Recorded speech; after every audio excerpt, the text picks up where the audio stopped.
Sup, freaks? This rip was brought to you by our good friends at River. River has a new referral program. Go to river.com/TFTC for $5 worth of Bitcoin. When you sign up, set up an account and buy $100, you're going to get $5 of Bitcoin on top of that. River is the most secure Bitcoin exchange since they don't rely on any third parties. They built everything in-house, from their wallets to their Lightning Network wallets. They also have zero fee, dollar cost averaging. Other platforms charge large fees and have giant spreads. Go with River to avoid that. If you set up your DCA, again, you're not going to pay any fees on those buys. River also has a relationship management team that's US based and available by phone for you or your business. You can actually call River to get some customer support. It's a great value add that is hard to find these days. And again, they build everything in-house, including their cold storage, and all Bitcoin is held one-to-one in their multi-sig cold storage wallets. But they encourage self-custody as Bitcoiners. So the goal is to get you Bitcoin and to get it off of River into a wallet that you control. They build everything in-house. It's the most secure exchange. They've got free dollar cost averaging, and they have the new referral program. So go to river.com/TFTC, sign up, and you'll get $5 worth of Bitcoin after you buy $100. Enjoy this rip. Yeah, we just hit it. Why are you shitting on my setup? Because headphones are for fucking losers. Get a real studio, dude. Wait. Is this how we're going to start the show? Or just... If we're I've been here for a month. I got a lot to say just about you in general. What? Wait. If we're going to start the show, we got to get nicotined up. There's no way we're not. Well, get the nicotine out of the shot, please. Okay. In my beautiful studio. Is the nicotine out of the shot? Like, I'm going to have it on me the entire time. I'm putting nicotine in my mouth right now. Does nicotine work for you? Does nicotine work for me? I don't drink. I don't do anything anymore. I don't do drugs. This is the only thing I do. Without nicotine, I wouldn't even be able to get up in the morning. Let's load up a big lip for this one, because this is going to be a long one. Let's load up a big lip. Did you ever think you'd be sitting in Austin, Texas in a studio that I own? Yeah, I've been here a few times. I'm just thinking going back to October 2017 when we were at Barstool. You were running crypto capital from the second floor. Did I think we would be here? I thought it was like everything else I've ever done in my life. It's either a boom or bust deal. You were a boom or bust deal, and I don't know if it's still a boom or bust with you. Are we booming or are we busting right now? We're still teetering on the edge of both sides of boom and bust. Bitcoin will do that to you. I know. There's too much. I told you in June of 2017 it was going to be a long game. We're 6 years in. I know you said it was going to be a long game, but you want to know what really had me like? It really has me like going. How you're like a VC guy now, like having dinners on Sundays, and like that's such a VC move. That's not an operator move. I'm an operator too. That's the beauty of it. Are you? I'm operating right now. We're recording. We're working. We're operating. Yeah, but like I'm being like the real operators are going 7 days a week. You're having a soiree every Sunday. Every Sunday I've been here, there's a new soiree. We have Sunday family meals. It's an important day. It's a very important day, but like when we're in the middle of launches, you're just like a VC guy. You're like a I just got to travel here to talk to these people about raising money. It's like, okay, dude, like really, we never needed any money. We just made everything work. We're making things work. You're such a VC guy. I can't imagine where you're going to be. You're already, do you know, you took me to Capitol Grill and said that's your favorite place. You're 60 years old, dude. That's not. Yeah, I was there. Let me add some context to this. I was there Wednesday. It's my favorite. All right, everything else is out. It's the most reliable. It's my favorite reliable option in the city. Capitol Grill is always there. The bar Capitol Grill in Austin is always there to provide you with good oysters, good steak, good wine. You were I literally felt like I was sitting with a retiree. A bottle of red at Capitol Grill on a Wednesday. And Capitol Grill was like, we close at 10 o'clock. It was Thursday. Wednesday, tomato. We're still sitting there, and I felt like I was sitting at a retiree dinner. That's all right. That's who you are. I'm an old soul. Yeah, you're right. I'm different. I go at a different speed. I go at my own speed, my own pace, my own way. But that's why I'm here, because that's why we work. Probably, yeah. I'm the yin to your yang. You're going 1,000 miles an hour, and I got to always be there to pull you back in and say, hey, long-term vision, slow and steady. That's probably true. At this point in my life, when you're closer to 40 than 30, I probably definitely need someone who's not like, let's just burn everything to the ground if something just go as nuts as you can and the house may burn to the ground. Yeah, I got kids now. You do have kids. A lot of kids. I got 2 kids. More than one is a lot to me. More than one is like, okay, that's a lot. Yeah. It's fun. I do like kids, but it forces you to level up. I do like kids, but I like handing them back too.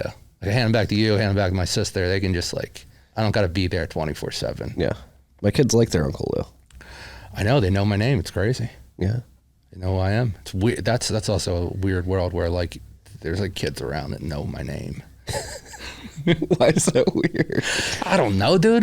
The internet world is different, dude. I'm not a VC Sunday dinner guy. I'm just how did I Let's get it clear. It's not like a VC thing. That's just you have a Sunday dinner with your family and friends. It's a good age-old human experience.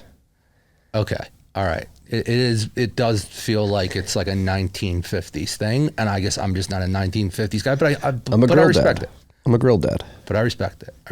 Thank you. But that's why we end up here, because it's oh, I'm in New York, I'm in California. Oh, we got a good idea. I'm in Austin, and I live here. We do have a good idea. That was it. But it's finally getting to the point. All right, so why are we here to talk? You're fully in the Bitcoin industry now. I am in the Bitcoin industry, for better or worse. I'm in the Bitcoin industry. I have a Bitcoin company. We have a Bitcoin startup now. Yeah. It's didn't think this was ever going to happen. Always thought you guys are just going to scream one Bitcoin is one Bitcoin. And I was going to just go like this and pray that it worked. But it seems like it's going to work now. That's why we're here. Yeah. And what's working is something I told you 6 years ago was going to take time. You did. I will say this that. This was the Lightning Network hadn't even launched yet. I will say that. The number I was talking in 2016 or maybe, I don't know when it 17. was. 17. We're sitting in the Barstool merch room and you're drawing on a whiteboard. I have the picture. Maybe we can pull up the picture. Maybe we can't. I still have the picture. You drew something on a whiteboard about Lightning, and me and Caleb were sitting there and we were we have no idea what we were talking about, but it was such a crazy looking drawing that I was like, he's either totally scamming us for everything or this has to work. There was no other solution. It was never going in the middle. It was either you were totally scamming us or it was definitely going to work, because the picture you drew, hope we can pull it up. It looks like it's like a, you can Slack it to Logan on. Okay. We'll get it up. It looks like a square. It's there's all these things, nodes drew into it. And I'm I have no idea what this is. Yeah. Zero. It was a Lightning Network. And I think I brought it up back at Barstool because I think it was December 2017 when the ICO boom was going off. And I think you pulled me into a Sherman group email where they were getting asked whether or not Barstool should launch an ICO. And I was had to politely join the email thread and be Barstool can't even manage a WordPress website. There's no reason to ICO, and ICOs are scams. Stay away. Yeah, I don't know how we ever would have done anything like that, dude. that would have been the end of us, because we couldn't even. You're right. We could barely build a website. So it's we could barely build a website. There was not. I mean, we said it. There was squirrels that ate our internet. You never knew who ran the website. Big Cat would do the emergency thing that was Druid at MS Paint. I don't know how we would have done anything with Bitcoin. Yeah. We never could have did it even if we wanted to. And then at that same time, I remember I sat next to Barba, and he was big on Lisk, and he was we're going to, Lisk is the future of applications. And I was nah, this thing called the Lightning Network is going to come out, and that's how you're going to be able to monetize content in the future, is over the second layer that allows the audience to engage peer-to-peer with the creator. You did say that. I think I lost $40,000 on List that day because it just went right to zero. Because I was Andrew knows how to code. This dude doesn't, and I barely know him. But you did say it. That's the thing, is I will give you credit. You have been more right than wrong about this stuff by a large margin. Because I've seen all the grifters. I don't want to mention any names, but I've seen some grifters. People that know me know I've seen some grifters. You are not a grifter. Thank you. I try not to be. I mean, I would grift if I could. I just don't know how to grift. I don't even know how. You wanted to grift in episode 1 of this show. I did. Yeah. You wanted to take all the ICO money. There was money it was flowing like I can't even think of what's like the Capistrano. The salmon of Capistrano. It was flowing like the salmon of Capistrano. There was just flowing money. Why would you not look at it and be like, okay? Because then you sell your soul. Yeah, that's a thing, but I didn't look at it as like, you knew more than me. That's why I'm glad I listened to you. It was just like, I was like, oh, this ICO stuff is just companies. It's the same thing if I took SeatGeek money or Roman money. I was like, I'm just taking the money. Yeah. And you were the one that pushed back. I'll give you that. I'll give you credit on it. Thank you. Pushed back on all that stuff. Yeah. I said, hey, just wait. It's going to take time. I'll tell you what, though. If I took that money, I would have been able to be on Instagram like all those Instagram models in Europe all summer. If I would have took that money, I could have been in Europe posting on Instagram all summer. Like they all do. It drives me crazy. I don't think anyone works anymore. I could have been there. Yeah, it's a big problem. Does anyone work? I think people do. There's a lot of people working out here. There's a lot of people. Well, I'll say this. Do you want to? I was going to save it for a tweet, but I might as well say it on thing. You want to know why Bitcoin's going to win? I've been here. I've been in the studio for a month. I've seen one woman walk in here. Everyone's just a nerd coding. I love it. They're building the future. They are. I'm like, okay, maybe this thing is going to work because everyone's just headphones on, computer, 7 screens. One dude over there's got like a $5,000 screen. It's like folding. It's like he's in the mix. Yeah. They're building a lot of people building on the Lightning Network out there. It's interesting. It's definitely getting to the point where there's going to be real companies on this thing. Yeah. I think you're working for one. It's a good segue into the meat of the conversation while we're here. You work for MASH. Yes, I work for MASH. Why did you take the leap into MASH? You are, for how crazy you are and how fast you move and how like you remind me like the Pepe Sylvia meme, but like you actually know how to pull it all together on the media side of things. You know media better than anybody I've ever met, from the SEO plays to the monetization to the trends that are emerging. You're pretty early on podcasting on YouTube. Yeah, I know media. I know anything in that space. Any software product. Yeah, we did Anchor. Did that. Yeah, Shout out Mike Anchor. Magano and Near the crew. So like, why'd I do it? Honestly, I was reading it was a Reddit thing. Reddit got me going. Reddit, the Apollo, when they were like, we got to charge you for more. When they basically were like, they were like closing down the API access, and all the Reddit, like all the Reddit pages were like going dark. Yeah, the mods were not happy. The mods were not happy. And I was like, oh, this is a real problem where these guys that don't get paid have these massive, massive, massive communities and they don't make any money. And they basically are in control of this thing, but they're not, because Reddit can just get rid of them. But they've really built those pages. Like there's pages that have 20, 30, 40 million people that got shut down during the Apollo Reddit thing. I want to say it was June-ish or May. It was really started to come up around May or June. I don't remember. And then I started to do what I've always done with the That's So Raven Brain. I was looking at things and I was like, this MASH thing is going to work. It can work because there's this whole community of people that don't make $1 on the internet, but they run these massive, massive communities. And that's how we ended up here. That's how I'm sitting next to you. Yeah. That was my thought process around it. Literally, that was the only reason why I was like, all right, I'm ready to go all in. Because you know me, I didn't go all in for a very long time. Yes, I know. So I saw that and was like, there's got to be a way that you can get these people paid. And how can you do it? I found MASH and this guy Jarrett and this guy Jake and these people from Toronto. And I was like, all right, this is a big one. And it's early enough where Uncle Lou can get paid still. That's what I care about. Honestly, that's what I care about the most. But I'm like, it's a good idea. And I'm finally like, all right, I understand why Lightning can be a technology layer, you know, because I'd always say it. If we could pull up old things, but I'd say it's just technology. But I never understood like how it would work. Now I get how it would work. Yeah. And what particularly about Lightning and MASH's implementation of Lightning gives you the confidence that it's going to work? Because it's the only way you can do a top-down structure of like the publisher gets, so the publishing company that owns it gets paid, the writer gets paid, and then you can go down to the two people that have never been paid, which is the curator and the content, curator and community. They've never been paid on those websites. Like If I think about Barstool's Reddit page, it's like that's a massive Reddit page with massive amounts of interaction, and massive amount of time on site, but those people don't make $1.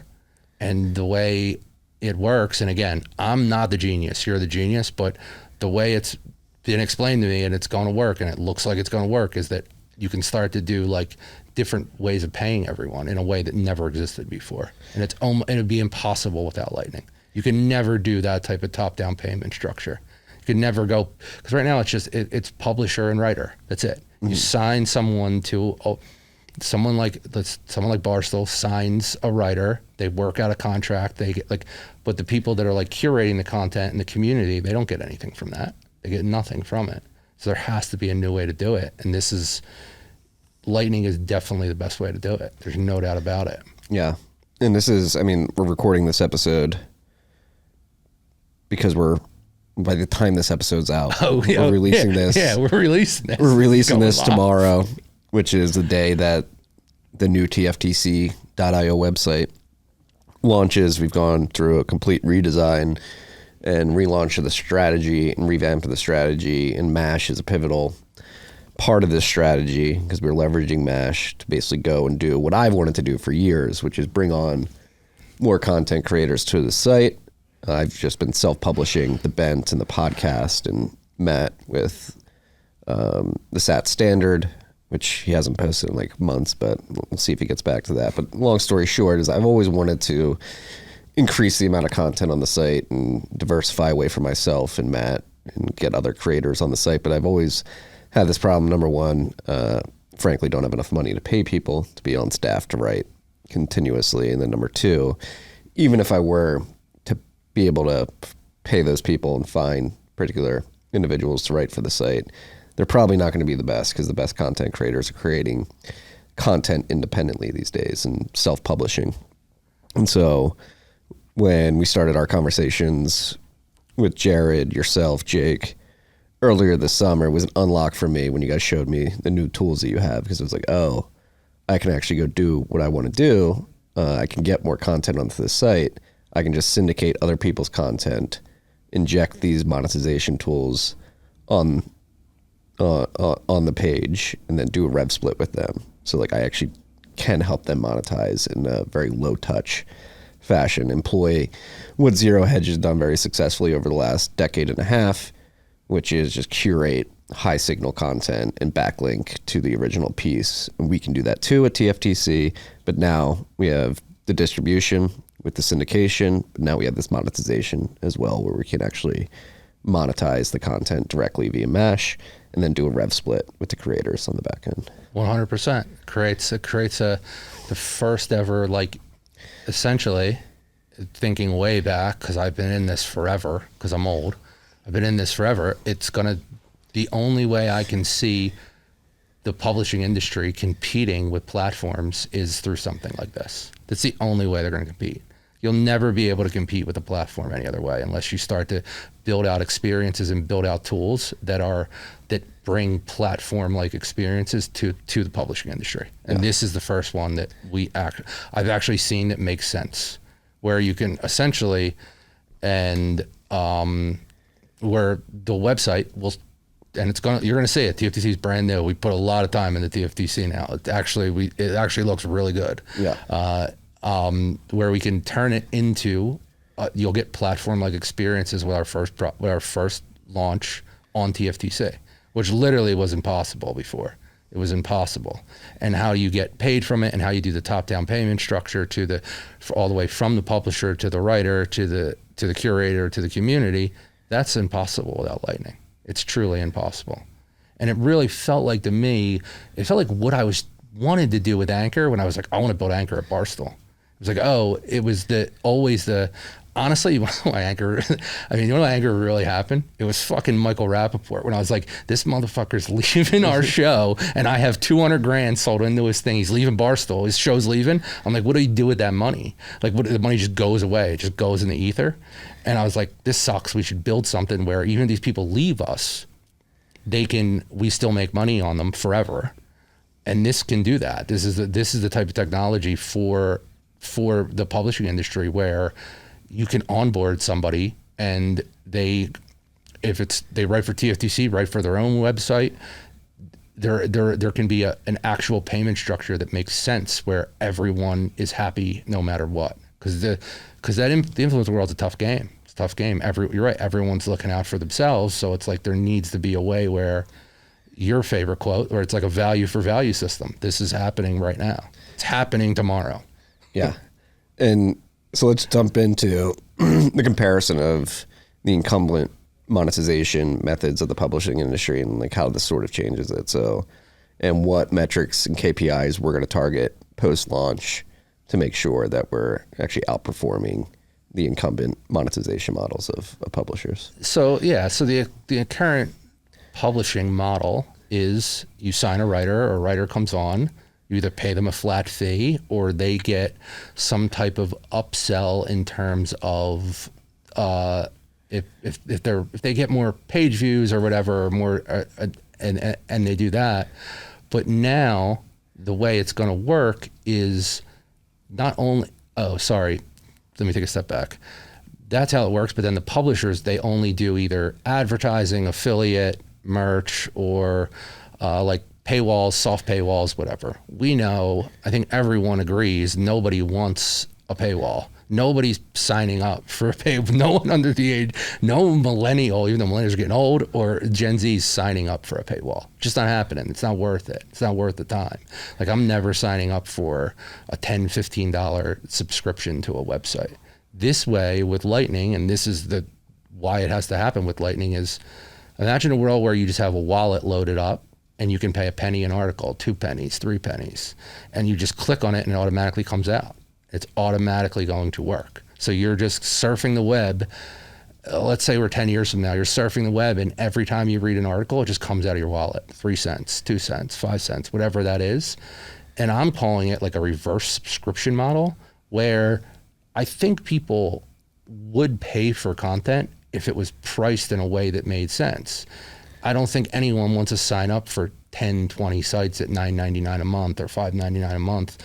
And it's pretty obvious they don't, because that's why the industry's going downhill. It's not in the same place it once was. Like, I was doing a project remapping the internet before I started to do this with you. And I was like, if I did this project 5 years ago, I could have found 50,000 websites and 50,000 names.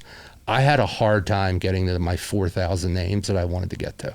Like, being like, okay, this website it could work for, let me target these people I'd sell it to. I had a really hard time getting to 4,000. I really did. Like, I was losing my mind trying to figure it out. And I'm like, yeah, this thing is gone because everyone gave away all their content to platforms, and they never gave it back, and they're never going to give it back. They're not going to, Facebook's not going to give you back your traffic that you gave them for posting on the website. They're not going to do it. They're never going to do it. Yeah. I mean, we see this with X, formerly Twitter. I'm just going to call it Twitter. The Elon's doing now. He's trying to make it so, like, he made that change a couple weeks ago that we were talking about, where you can't even, it's not even discernible that when you post an article, it's a hyperlink out of X to your website. It just looks like a picture. Yeah, it looks like terrible. You can see they're trying to like cattle herd people to just post all their content on X. Yeah, and there was a post that some guy tweeted it. Maybe we can pull it up. It was like, in July, July was the lowest amount of traffic ever sent off of X and Facebook of all time in July. So it's like, you're not getting that traffic anymore. It's not happening. They're not going to give their traffic. Like, it's over. They're not going to give you their traffic. TikTok's experimenting with a subscription model. Instagram's experimenting with kind of what we're doing on product one, which we're calling reactions at MASH, where it's like, oh, you can badge people, and then they want to pay for it, kind of what Reddit does with their with like Reddit Gold. It's never coming back. They're not going to give it back to you.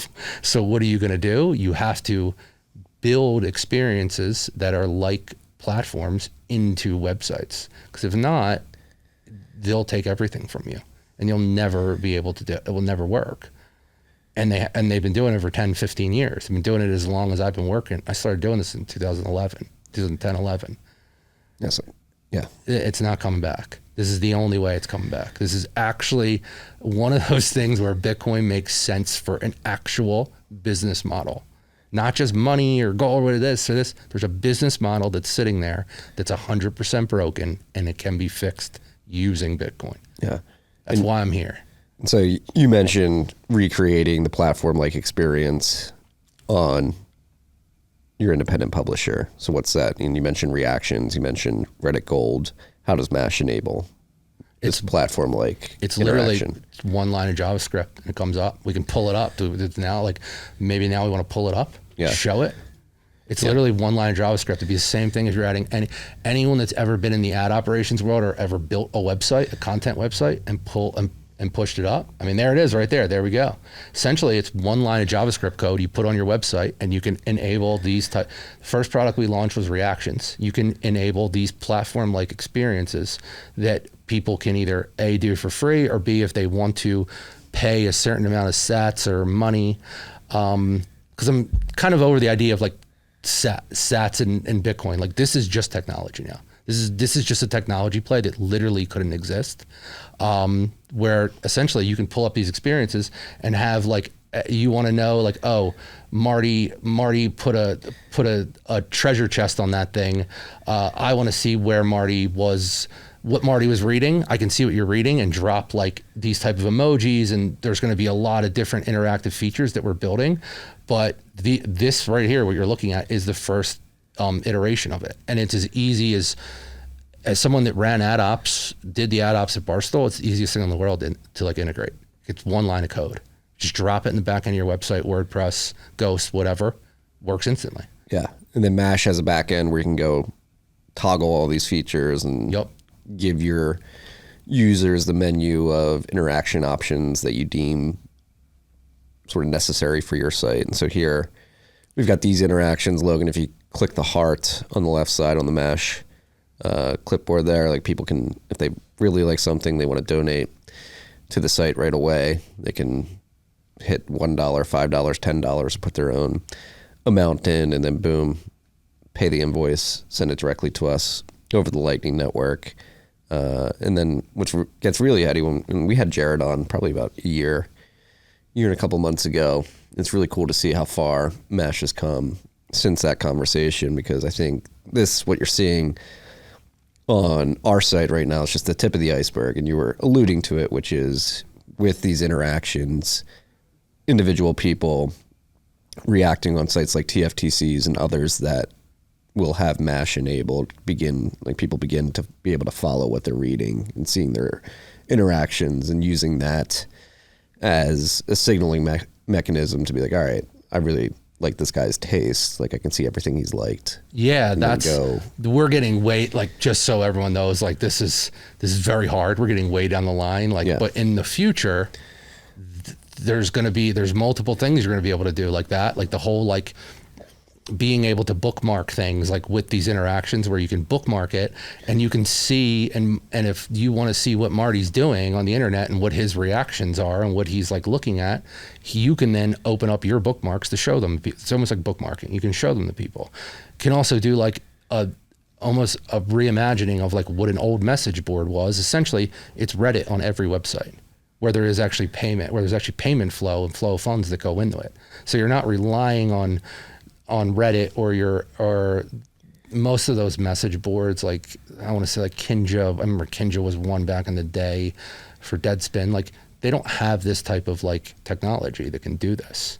So essentially, it can go across publishers to create the platform like experience, instead of you having to post on Reddit, LinkedIn, all that jazz, and then hope that you make money back on it. You take control back of the flow of funds that come to a website. That's the huge piece, as someone that's worked in this forever, because you don't want those people to control your revenue. You just don't. You know that there's always something that can happen. I mean, there's multiple angles. We've seen it on YouTube where they just shut down channels one day. It's just over. Happened to us. It's happened to Marty. There you go.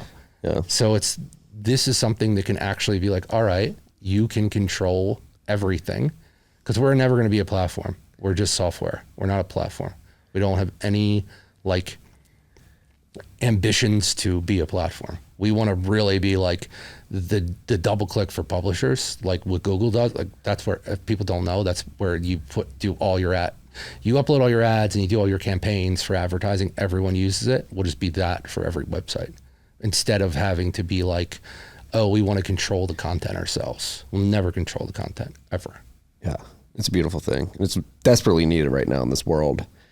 It's becoming increasingly centralized, particularly on the content side of things with X, Facebook, Instagram, TikTok, and the monetization problem, particularly the rugging of your monetization at any given moment in time. They're going to rug your monetization every time, no matter what you think. Like, again, back to the Reddit thing was eye-opening. There was a stat that that Reddit runs off of $10 million, I think, of free labor a year. I think they make $100 million. It's like, I don't know how much they make, but I saw it was at least $10 million of free labor to run the website, to run their business. It's like, why would those people not be paid? Makes no sense. Yeah. And like, let's dive into, I mean, we've talked about like comparing it to Barstool site and the amount of revenue that's driven by the ad space on the page. Like, you think this model could be significantly more profitable than just putting doing the straight CPM and RPM math. It's more profitable. Already, I can tell you right now, it's more profitable. Obviously, you need people to use it. We need people to use it. But if the consumer uses it, it's more profitable for a website. There's no doubt about it. Now, there's the chicken and the egg problem of why would consumers do this? But I think that the way the world works, it's everyone's going paywall. You don't want to pay that. Like I said earlier, you don't want to pay the $10.99 a month to all these websites. I want to read one article. That's it. I want to read one article, and I don't want to put in my credit card information, my email, my name, and having to then call them like the New York Times with those black site subscriptions where like it's like you can't get out of it. You can't get out of the subscription. You'll never get out of it. You'll just call a million people, and they'll never let you out of the subscription. It's like, why would anyone want to do that? Yeah. And this enables it where it can work anywhere in any currency in any language. That's why I finally had the light bulb moment why Bitcoin would work on the internet, because you couldn't do this if you were like let's say you're massive, you're half your traffic is outside the United States. How would you do this? It's impossible. You're gonna take a 10-cent payment, 20-cent payment from people from all over the globe. That's not going to work.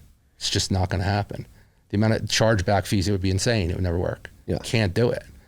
So now it's like, all right, there is an internet money that can make this happen. We're here, Marty. This is real. I know. This is a real business. It's not like a lot of these things where it's like, just build a wallet and okay, cool. Like that's way too like fintechy for me. I'm not in that world. This is something that goes into a total different world. Yeah. And this is, earlier this summer, Patrick O'Shaughnessy from Invest Like the Best had, I believe it was the first product officer at Twitch, or maybe one of the first investors. And they were really leaning into this idea, particularly on streaming sites like Twitch and now TikTok, where like the user interaction with the streamer via things like emojis is really helping them monetize. So like in that particular content medium, it has had a lot of success, and that hasn't really been transported to written content yet, which is exactly what MASH does. And so the idea is that there's some validation of this type of interaction on these streaming sites, and now we have it on written content sites as well. Yeah, I mean, this exists like Reddit. This is Reddit's business model. This is Twitch's business model with Nitro. This is their business model. This is 100% their business model. Like if you go on Twitch, no, sorry, not Twitch. If you go on Discord, sorry, not Twitch, Discord, their entire business model is this. This is the business model. The difference is that you don't control any of that. You want to do that. You want to open up a Discord channel as like a publisher or let's say an independent website like yours. Like if you're like, you can't do that. It's not going to work. They control the flow of funds. Here, you control the flow of funds forever. That's the big play here. Is that it's not like this business model is like completely brand new. It's impossible for publishers to do it. Any online media publisher. Eventually, we will get the podcasting, we'll get the video, but written content is real long form, thought out written content is like going away as quick as like newspapers were when the internet came around. Like it just doesn't exist. No one will pay for it because everyone has a lemming brain now and just like 15 seconds on TikTok. It's like you're really not learning anything on that 15 seconds on TikTok. So it's like that's why we're attacking that business model first, because it's needed in the world, and it keeps going to the point where there's not going to be monetization left for websites like yours or even Barstool. Just won't exist anymore. Yeah, the ad model's broken in your mind. It's so broken. It was always kind of broken, but now it's like really, really broken. It's extremely broken. Like there has to be a way where you onboard somebody onto the website and you know if they actually are worth the money you pay them. No one knows that. Like you could sign someone to a massive contract, but they're useless. They don't make any money. They have no time on site. No one engages with their articles. You don't know if they're worth anything. This brings back an actual like value for value system. A barometer. Yeah, to determine whether or not people are actually bringing value to your company as a publisher. Yes. Just as and it helps individual people too, because it's like all the Substacks and all those things, they're cool. Like, yeah, that's a good but like you're probably, I mean, I'm going to say probably, but I would say I know, like you're going to cap out on subscriptions. Like I know how many subscriptions you have. You're going to cap out. Like I have like 2 or 3, and I'm like I don't want any more. It's like the TV streaming. I meant your subscription on the back end of your website. Yeah. Like I was when I saw it, I'm like to get to double that number would take you 5 years, 3 years. It's just too hard because there's too many people. There's too many people trying to run a subscription model. Yeah. So it's like, why would you so there has to be a better way to do it. And it's totally just democratizing, get rid of that industry. No more subscriptions at all. Eventually, there's no point of it. Yeah. Not everything is worth a subscription model, because you watch like even video. You watch all those guys. They hike their rates every 2 months. Hulu's as expensive as cable now, and they've got commercials. Yeah. Netflix is gonna have commercials. It's just it doesn't work. It's not gonna work. There has to be a better model, or all those people are gonna go out of business. It's gonna happen. There's just no doubt about it. Within 5-10 years, they'll go out of business. Yeah. Because no one's going to be able to pay for 7 different streaming services, especially in the economy we have now. You can afford 7 different streaming services, 7 different publisher subscriptions. Like, are you kidding me? Yeah. And then your card, you have to get a new card. And then like you find out which things you're subscribed to, and you're like, oh, I don't know. Again. I mean, literally, Truebill built $1 billion business off of just being like, let's get rid of this. Yeah. They built $1 billion business off of like, let's stop this. like when people cannot figure out where their subscriptions are at, we'll figure it out for you and stop it. Like, okay, it sold for $1 billion, the Rocket Mortgage. Because it's literally because nobody wants it, but no one knows how to stop it. So there has to be a way to do it. And it's happening in Bitcoin. I don't see it happening anywhere else. Yeah. In any other way. It's not going to happen. And you were bearish yesterday.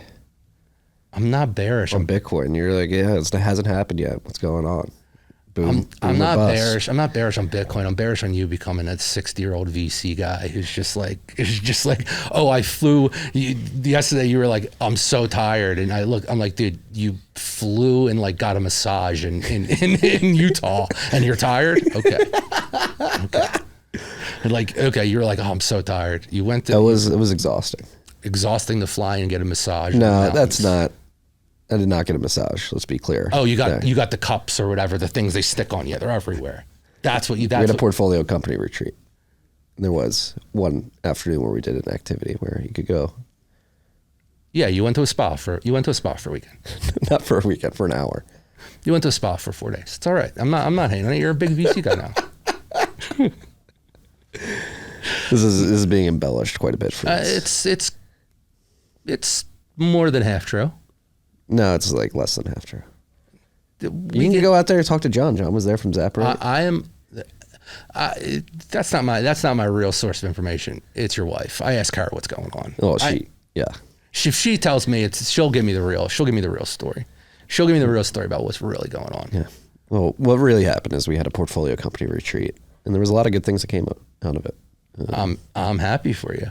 Getting all the people building in Bitcoin together to see how they can collaborate, what they've seen in the market. We talked about potential banking crisis rolling on. That was a big thing last year. People were scrambling for bank accounts, trying to get everybody on the same page. Like, all right, here's the strategy. So you're just exactly. You're a strategy guy now. No, I'm an implementer too. This model that Mash has perfected. That's the other thing too. Like, we've been trying to do this at TFTC for years. We had our BTC Pay Server implementation where we had the paywall, but it wasn't automatic like it can be with Mash. We've always wanted to get to this direction. And let's be honest, we're just a media company here where I can write, I can host podcasts, I can have conversations. I think I can see the field pretty clearly and try to get people on particular trends. But when it comes to actually building the software, I can't code. I've got to pay people to do that. And it is what it is. We were never able to get the end experience to the level that Mash has, a company dedicated to creating this experience. And so we've been trying to do this for years. And obviously I've known Jared for a couple years now and had him on the show this time last year, but Mash has evolved and developed to a point where it's like, oh yeah, this is exactly what I need, what I've been looking for. Like, I'm not going to go build it. Might as well just implement this. Yeah, I don't even know, like, I guess you can answer this better than me. Like, I don't even know this is possible a year ago. Like what we're doing, I don't know if it was possible. Like, really possible. Not to this level. This level of scale, yeah. Yeah. I don't know if it was possible. Not this level of interaction. Like, I could have vanilla BTC Pay Server invoices that would allow you to get access to content in terms of creating, like, an interactive experience with the audience. It was not possible. Yeah, and that's what's going to make it awesome, because it's like, because like we talk about like a subscription, like there may never be any subscriptions if enough people use the interaction model. Yeah, I guess like Stacker.news may be an example of something like building like a Reddit-like or a Hacker News. Like, how would you describe it, Logan? More Reddit or more Hacker News? Like, it's not, his mic's not plugged in, but probably more Hacker News, combination of Hacker News and Reddit. But yeah, you can upvote using the Lightning Network and stuff like that. But I think that's completely separate from what we're doing at TFTC with Mash now, which is try to create this interaction. And going back to that Twitch CPO, like, that's where it really clicked for me. Like, I listened to that the morning before we had our first call about, like, all right, are we going to engage in a partnership? And it was actually beautiful timing, because I listened to that. I was like, oh shit, like, we need this on written content on the web. And yeah, this is exactly what you built. I will say this, that we're not doing this because we're buddies. Like, you didn't do it in the beginning. Like, you could have did it a year ago. You said no. We're not doing it because we're buddies. We're doing it because they really know what the fuck they're building, and Uncle Lou's now all in. That's why we're doing it. Yeah. That's it. Like, this didn't just like happen because we're friends. We're doing this because it's now really time to do it. Yeah. And what do we need to do? What do we need to prove at TFTC and Mash to then go convince other publishers? Like, all right, it's time for you to get on board with this. First, we'll do time on site with the reactions. Start with time on site. Can we up your time on site from what it was prior to now? And then we're just gonna do straight revenue. It's gonna be a revenue play. Is there more money in a no subscription world, in a world where you can have a platform-like experience? And how can you then do that in a world where strictly it's just, okay, if I'm putting site A versus site B, and this site makes $1,000, how can we do it where you can make you can double the money and make a site B can make $2,000, $3,000, and it's really going to come off of the platform-like experiences and no subscription model. The model of saying, let's do a pay per article, and there is some type of world where I think people are kind of like okay with paying for what they use. Like, if I use a website a lot, I would pay for it. If I'm on a website every single day, like, I pay for Twitter because I use it. Like, I use Twitter all the time. I'm okay with that one subscription, but I'm not okay with, I want to read one article and I click on it and you want me to pay $10 a month and I want to read one article and get out of it. That's not that's not going to work. Like the amount of traffic people get from that come to their site and they drop off, like what's the average subscribe? Like I think it's got to be less than 2% of the amount of page views when someone or unique users people go to a site. What about the other 98%? Yeah. You either monetize them off of an ad network, or you have to sell ads for it. And if you sell ads, you have a shit ton of, or a merch team or whatever, or affiliate team. But like that's a ton of people. That's a ton of people. You need a big business, and the margins don't make sense for websites to do that anymore. They just don't. No, they don't. It doesn't make any sense. And that's the other thing about Mesh too, is we're really leaning into this like automatic paywall via the Lightning Network, but you don't even have to implement that. You can experiment with different monetization schemes. There's going to be using Mesh. Multiple different monetization schemes we come up with. We're starting with reactions because reactions is definitely like an experience that the platforms already do, the publishers never have done. But there's going to be multiple different ways where we do it. Like I'm very bullish on like the reverse subscription model, where if people, let's say it's like I said, for 5 cents an article, and you just say, all right, it sits in a wallet and I'll pay 5 cents an article all day long, but I don't want to put in my credit card. I don't want to do it. If I read 500 articles in a month, I don't mind paying for that. But I know it also too, like it's going to be thinking about that model too. It's like with the world going, with everyone, with AI attacking the written world first, without a doubt, it's the first place they're attacking. Like, I would like to know I'm reading a real person. I'd like to know that I'm reading something that actually is like, was written by somebody, and we can do that as like, we'll know that as well. It's like, this is a real person or not. We'll be able to detect if this was written, we've talked about this. This is like this is down the road though, but they'll be able to detect, like, is this written by AI or not? Is this written by a real person? Kind of what like an ad blocker does. Like you could go on and like people can stop you using an ad block. Like you can go on and be like, oh, you have ad blocker implemented. You can't read the site. Eventually be like, we know this is written by AI. I don't want to pay the 5 cents for that. I don't want to do that. I want to know that I'm reading a real human's thoughts, because the way where AI is going, it's getting weird. And how do you know someone has like a genuine thought? And like we were talking about during our 90-year-old dinner at the Capitol Grill, it's like how do you know like everyone's on the internet, everyone works from home, how do you know this is real? How do you know a real person wrote this, or like a real person thought about this and like this is their actual thoughts? You don't. Yeah, and that's where I showed Lou the tap signer. So like one way you can get around that is having like a private key that you sign. It's like a PGP key, but now we have these devices, these card form factors that make it very easy. Yes, to do that. But I think we'll be able to do that on the internet soon too, where it's like, you know, you're reading Marty Bent. You know you're reading them. You know you're not reading some AI generated content, because like all those publishers like BuzzFeed, all them, they fired all the writers.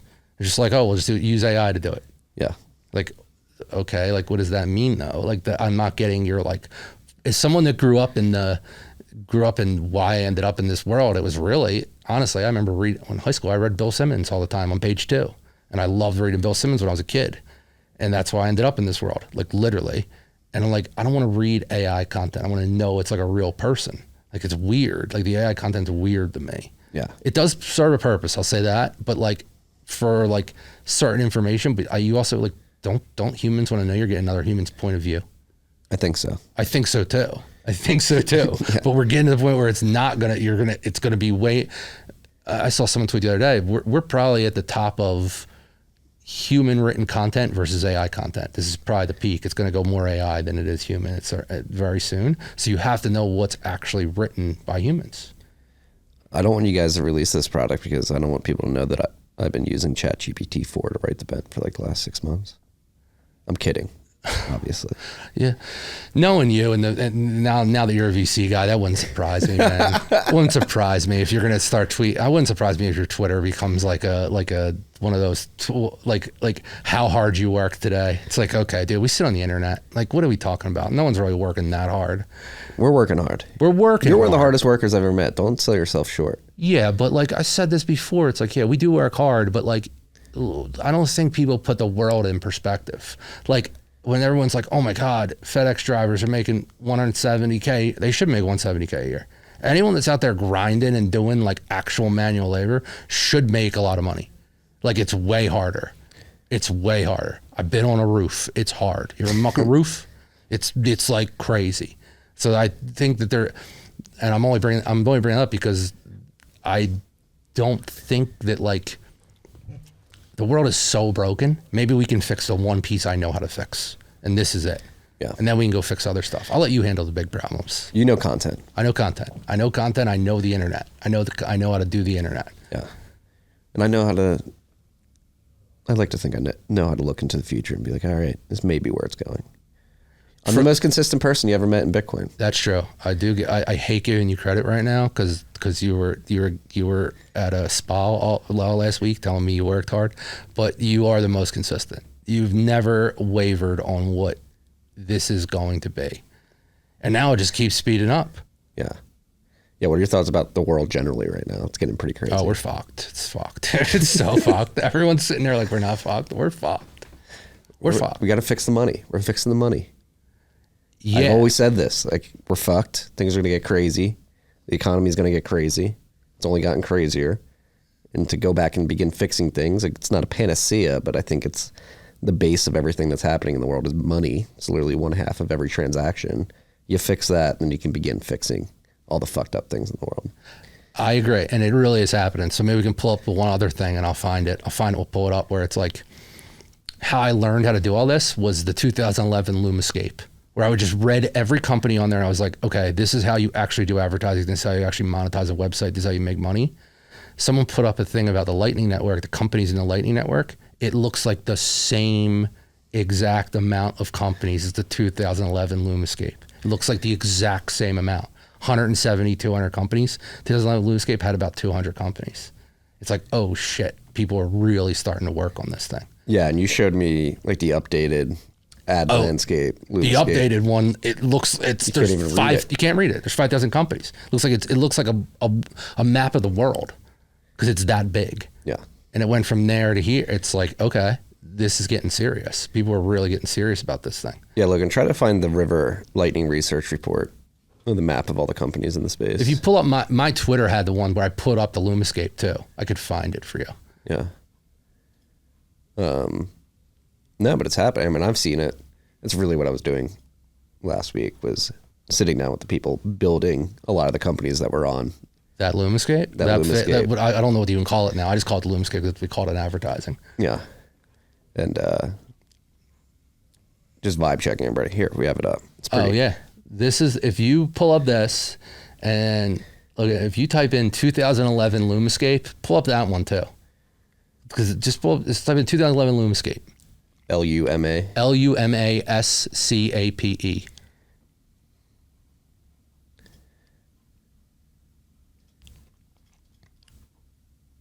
You believe I have a producer now? It's crazy. It's crazy you got a producer. It's crazy anyone would want to work for you, but that's... What the fuck? Look, the exact same amount of companies it looks like. The exact same. Yeah. Mobile looms, because everything was going mobile then. It's the exact same amount. It looks like the dead same thing. I'm like, holy shit. And how many companies on this Lumascape made it big? CLG. This is a little different because like you're looking at straight technology. You're looking at straight advertising companies. Like you have the holding companies like PPP, Omnicom. Twitter's on there. Twitter's on there. Basically you have all like the social media companies. You had this straight from marketer to subscriber. And this is how I learned how to do advertising. This one thing, I just literally wrote down every company and what they do and just like dug deep into all of them. And then I saw whoever made that lightning thing and I'm like, oh, this looks like something I looked at 12 years ago. Yeah. And obviously that was right. It's because like, that's how I figured out how to like help make Barstool's advertising big. So there's something happening here that is getting real serious. Yeah. And like riding that wave. So first of all, how long ago does 2011 feel to you right now? Oh, man, it's so hard because it's like, it's so long ago and it doesn't feel long at all. That's what I was hoping you would say, because just project that forward with what we're doing now in Bitcoin. It feels like there's times where it's like, like Twitter yesterday, someone shared something about this guy, Dennis Drinkwater, who's like sat behind Boston the entire time, sat behind the Red Sox home, like Red Sox, and he's in every game. You go to every game. And someone shared like a viral video on him. I'm like, I remember reading about that guy in 2011. And I was just like, blast from the past. I'm like, it feels, but that feels like it was yesterday. Yeah. Like sitting in Milton, Massachusetts, reading about this guy. I'm like, no, that was 12 years ago. Yeah. And now so if really, when you told me it was going to work, we're like the halfway point to that. So I think in the next 10 years, you'll start to see like digital empires rise in the Lightning Bitcoin space, like really big, that are not just like hold your Bitcoin or buy Bitcoin, like actual products that you're like, oh, this is way better. Yeah. This is 100x product compared to the original way of doing something. Yeah. Kind of what, like, cause I always say to you, I was like, Uber was 100x product. I don't care if they didn't make any money. It was 100x product. It didn't exist. You couldn't get a cab. There's going to be 100x products being built now, where you're like, this is 100x better experience. Yeah. And I think we're one. I think MASH is going to be one. I think MASH is one of those ones, if we do, it's 100x better for everyone on the internet. Yeah. Once they get it and learn about it and understand what it's going to do, because it's better for it's better for everyone. I mean, I saw like Lex Friedman tweet about like, I just want to pay $1 an article. Everyone wants to do it. Just no one's been able to really like capture Make it practical. Make it practical. People have tried to do like the like subscription model or the I guess the micro payment model, but I never thought it was practical. There was never a practical answer to it until I saw MASH.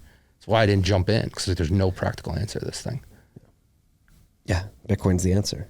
It is. And then going back to like 2011, and you learned ads, you built up Barstool's ad book, helped them get the churn and investment, send them off on their way to where they are now. Pivotal part of that, whether people want to recognize it. I was a part of it, but it's always Portnoy though. Portnoy is the best of ever. Yes, obviously. I was a part of it, yes. But with that in mind, obviously Dave just bought the company back from Penn for $1. He's got full control. The way it should be. He should always own that company. That's one of those things where... Agreed. Okay. But I worry. I don't know. I haven't seen or heard anything about like what they're thinking on the business side, but like you can just see, having been there, worked there for myself on the podcasting ad team, like falling back to the ad model as the monetization path. Like what would the pitch be? Doesn't even have to be particularly to Barstool, but like, hey, at this moment, this is the time you begin experimenting with this particular monetization model because ads are dying in a particular way. Yeah, I mean, my pitch to Dave would be pretty simple. You got a $42 million house. You want to buy a sports team? That would be it to Dave. Like, that would be it. You want to buy a sports team? Because you don't got anything else to buy, Dave. You got nothing left to buy. You want to buy a sports team? This is the way to do it. Because this is the way where you're the only person who will never care about how, like, you could hire 1 million writers if you wanted to. You could hire 1 million personalities and everyone would be paid what they're worth. That would be the pitch. But from a strictly like actual business perspective, it's like, it would be like, you don't want to hire out a 50-person e-com team, a 50-person sales team, a 50-person affiliate team. You don't want to have to do that. Like, why would you want to do that? It makes no sense. It's the amount, it sucks, but I hate to say it, but I can say it because I worked on all commission. That's a middleman industry. It's a middleman industry. You don't want the middlemen to be taken, like you want to be in control of the flow of funds. And if you have something like MASH, you can see instantly, like, is this person that writes making me money? Is this person that's podcasting making us money? Is this person who's making video making us money? And then you don't have to work, and Dave could sign on one dashboard and look instantly. This person makes me money, this person does it, this person does. Or you know what, you can stay on and work here, but you're getting paid only what you provide. If you don't want to work hard and you don't want to write 10 blogs a day, you don't want to do it, okay. You want to write one, you get paid for one. That's it. It totally changes the model. It does, and it's interesting because it's got to be scary for the content creators, right? You have to imagine there's going to be a Pareto distribution of the ones that are producing the best content, getting paid the most, and it's sort of... But isn't that it's the way it should be. You should incentivize good content, good product. It should. I mean, everything else in the world is, and it runs off incentivization. So why would you not have to like again, going back to like the FedEx thing, if you don't deliver the boxes to the house, you're getting fired. Why do you get to sit on the internet all day and do nothing? Like, that's just the way the world works. Like, why would you, that doesn't make any sense. It makes no sense how it currently works. And I mean, in this economy too, I think where interest rates are too, the companies, publishers, any internet company does not have the luxury that they were afforded between 2008 and 2020. Oh, the good times are over. The interest rate regime is such where you need to produce. They're over. Again, everything's timing in life. Like, if you had to start Barstool today, you'd be in trouble. You'd be in major trouble. There's no more direct to consumer money like there was, where everyone was just pouring millions of dollars into every mattress company and every travel company and every beauty company. That money's gone. It's gone. I know it's gone. Like, that's not me saying it as Louis Rogers' opinion. That's a fact. Those companies don't get funded anymore. Go and look at any VC. You're a VC. Go look at the VC things. Go look at VC. That's why I brought it up. Yeah. Go look at VC newsletters. You can see they don't fund any of those companies anymore. That money is gone. Yeah. What are you going to do in the next 10 years? And that money was sustaining a lot of the publishing industry. Oh, yeah. We made 2010s. I mean, Barstool is the best, most engaged audience and one of the best companies ever, but not everyone's Barstool. So like, you can't sell products the way Barstool can sell products. Like, Barstool has so much O&O owned properties now, like the High Noons, and I know Big Head has a coffee. Like, all that shit sells because they've been building that business for 10, 20 years. How do you do that today? It's very hard. It's really hard. And all that money, all those direct to consumer brands, they all went like, who's really doing it? That's all like Mr. Beast does it. Logan Paul has one. That didn't exist 5-10 years ago. You're gonna get taken out by them. Like, all the money's gonna go to those guys, or not even really the money. Not even the money. They're gonna just take the market share. You can't advertise a drink if you walk into 7-Eleven and it's Prime the entire thing. Like, you can't even get the money, because guess what? He ain't giving you the money to advertise it. He already owns all the shelf. He owns all the shelf space, and that's gonna keep happening. So like, you have to think of a new model now. Like, you go in the 7-Eleven. You want to know what half of the shelf space is Prime or Mr. Beast's candy. It's like, okay, you couldn't even advertise M&Ms if you want to, because you have no shelf space.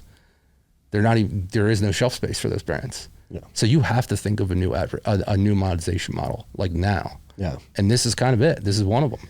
Yeah. And I think we talked about the chicken and egg problem earlier, but I do think we got to stop. I can make one call. Hello.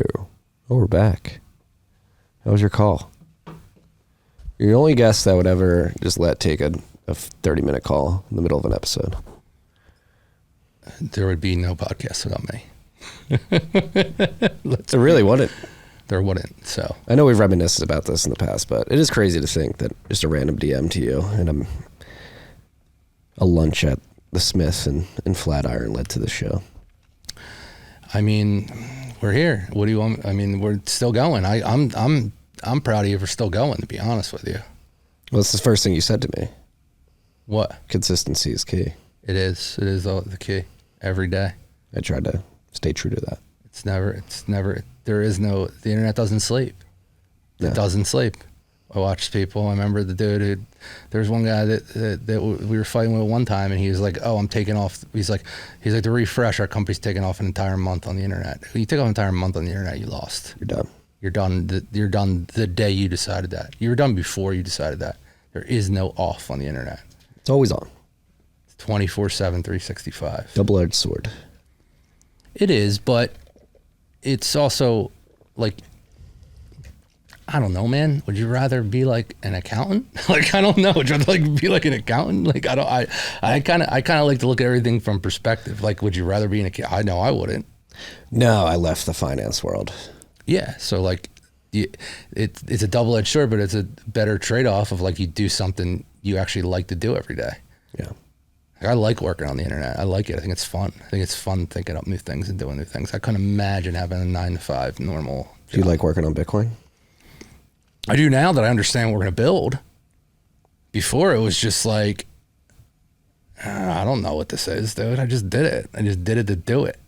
And I don't know why I did to do it. But now it's like, all right, there's things that can be built. There needs to be companies that are built, big companies, really big companies. It's happening. It is. It's happening in a way where there's now, companies, I think people that don't understand Bitcoin can understand. That's the answer. That's why I'm in. If you don't even understand Bitcoin, and I showed up to you, I showed up to a CRO or a CFO of Forbes, and I showed up with the deck and was like, this is what I see. This is what I see now. They could understand it, would understand nothing about Bitcoin. Yeah. That's actually the key. Now I'm thinking about that's the key. When no one says the word Bitcoin anymore, then it won. agreed. When you never say the word anymore, you're just like, oh, this company just does this thing. It just works. It just works. There's no talk about Bitcoin. There's no talk about anything. There's no talking about the underlying technology. You just talk about the companies. Like no one talks about email as a company. It's like Klaviyo or their Substack or It's like no one talks about email. Oh. And I feel like we're getting there. We're just breaking this. It's like beginning game, which it sucks, dude, because like it's a grind. I wish I was like 21 doing this. What would 21-year-old Lou look like in this industry? I mean, I was a maniac, dude. I knock on people's doors. I would sit in people's offices. I'd be like, you're doing it. Or if you don't do it, I'll be back in a year with the data and you're going to do it. I know you're going to do it. I mean, I guess I can still do that. I get tired now, dude.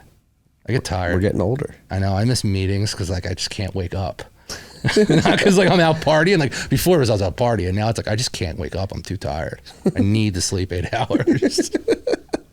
Sitting now it's not even like, oh, like I was at the club all night. It's like, no, I just can't wake up because I'm tired right now. I'm old. Yeah, I'm old. We're not old. We're still young. We're young, but my body tells me I'm not young anymore. Yeah. My body used to be able to rip it. I could go out every night and get up and work. If I go out one night, it's over. If I have more than 3 drinks, it's over. It's done. I'm done. More than 3, I'm not getting up. I like older sober Lou though. Yeah, I mean, you guys are ripping wine at the house. If you see me drink one drink, no. No, you didn't. No, because I just know my body now. I know I can't do it. I know we're at the point of like, if I'm gonna go build something, I cannot be out. Yeah, it's got to just be build it and do nothing else. Yeah, I haven't seen Build Lou. What? I haven't seen Build Lou in 6 years since we were. Yeah, because I mean, I like to have fun. No one likes to have fun. Like I like to have fun, but now I'm like, all right, if I'm gonna build something, I can't go out. I don't go out anymore. I just don't go out. I can't do it. I can't go out. I'd love to see it. Back to what I wanted to touch on before you hopped on your call, chicken and egg problem, which is like, and I was thinking about it while you're on your call. That's the biggest hurdle. Not only that MASH has to get over, but just Bitcoiners in general have to get over. Is a very obvious problem. Not everybody has Bitcoin. And yes, we are building an industry and tools and companies that are essentially dependent on people using Bitcoin. Correct. MASH being one of them. And comparing the value for value model that MASH is tapping into with individual publishers and comparing it to podcasting 2.0, where you just plug it into your RSS feed and then you hope that podcasts. Sorry, I got to change my dip too. Sorry, okay, we're loading you didn't have more. to interject. You could have just done it while I was talking. Yeah. I felt like if people see it on the screen, they're like, "What's this guy doing?" But keep going. Keep going. But podcasting 2.0, you're dependent on apps to implement Lightning wallets and connect to that value for value model in RSS. But I think what MASH is doing, I think it's really interesting because the way you're going after individual publishers, so TFTC.io as an example, like the content I produce there, obviously we're syndicating other people's content, but like Marty's Bent, my newsletter and the content I write lives on that site and that site alone. And because of that, like if you, like I don't have to go and depend on somebody to build something to syndicate my content. Like I depend on Fountain to put a Bitcoin wallet in. Like people want to interact with my content, they have to do that on my site. So in the chicken and egg problem. Did you freeze on me? Go, keep going. I did freeze a little bit, but in the chicken and egg problem, like I'm trying to articulate this appropriately. I think it's much stickier online publisher model than podcasting 2.0, where people are forced to go to these publishers to consume the content they want. And then as soon as they see others reacting to that content, they'll be incentivized to be like, all right, I'm going to load up this wallet and begin interacting as well. Yeah, I mean, where people can listen to this episode on Spotify that doesn't Yeah. have that, and they're not forced to see like the boostograms and stuff like that. So I don't even know it exists. Like on my site, it's gonna be very obvious. If we can go 2 or 3 years in the future, it's like if 100 sites have it and they're charging 5 cents an article, every site's going to have to do it.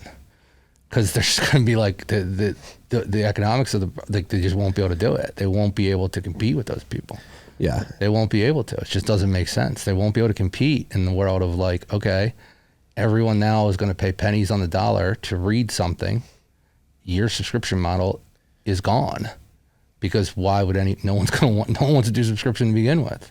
So that is the knock on wood inherent feedback loop that ends up happening eventually. Yeah. Is that like you pay for content, either interactive features or reverse subscription model or donations in a way that makes it seamless, easy, and you're not locked into anything. Yeah. Nope.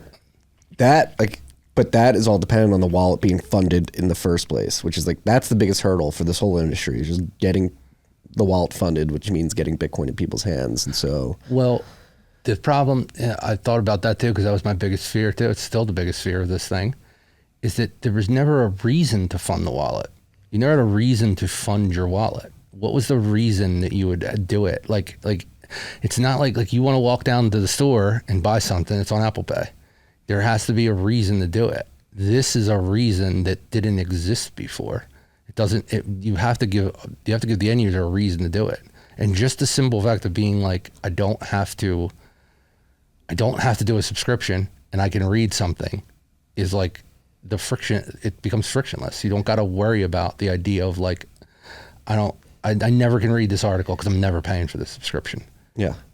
And that's where the reason we were on that retreat last week was just like, all right, as an industry, how can we collaborate to make that, it's not the sole thing we focus on, but one thing we talk about, to make it easier for people to get off zero. And like when I think about Mash and just web wallets, generally like extensions, progressive web apps, it's partnering with companies like Cash App, Strike, River to make it as easy as possible for people. It works on every wallet. Yeah, I know that, but like literally, we'll just use Cash App because it's the most downloaded fintech app in the US. Like once they implement a Strike-like feature where somebody doesn't even have to own Bitcoin on Cash App, but they can just scan a QR code and spend from their dollar balance on Cash App and get Bitcoin on the other end, I think that's game over. And if you can articulate that to the end user, where it's like, hey, you have Cash App, you can fund this wallet in 3 seconds. Just put $5 on it. You want to know what I think was one of the, COVID was the worst fucking time ever.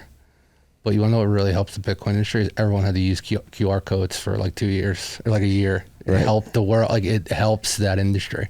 It sucked because it was the worst time ever, and it makes no sense. And COVID was probably a scam. But from a simple fact that every user had to go on and use a QR code, no one used QR codes. Have been around forever. Nobody used them.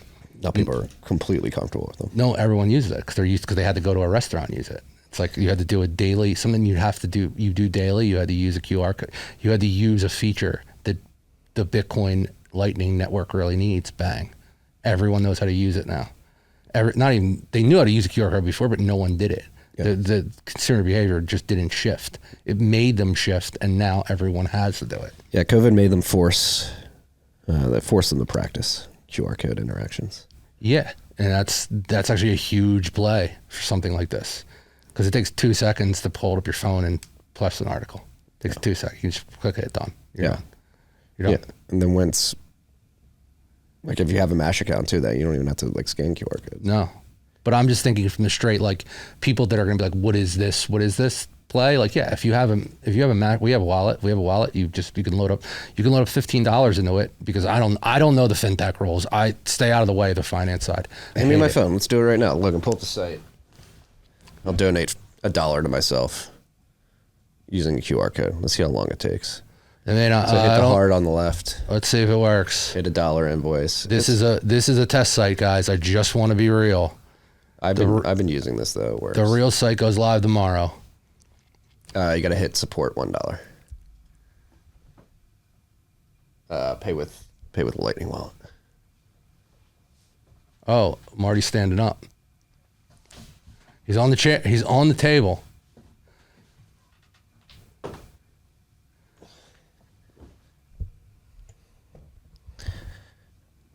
live.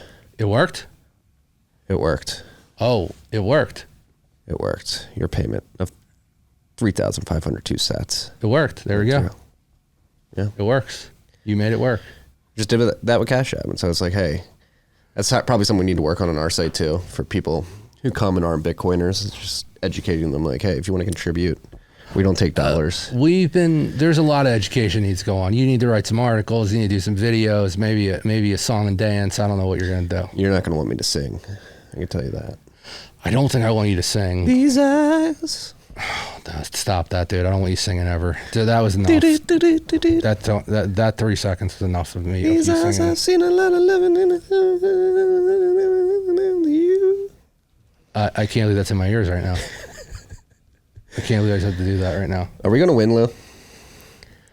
I think we're going to win. I don't like to make promises that we're definitely going to win because this has been a long journey.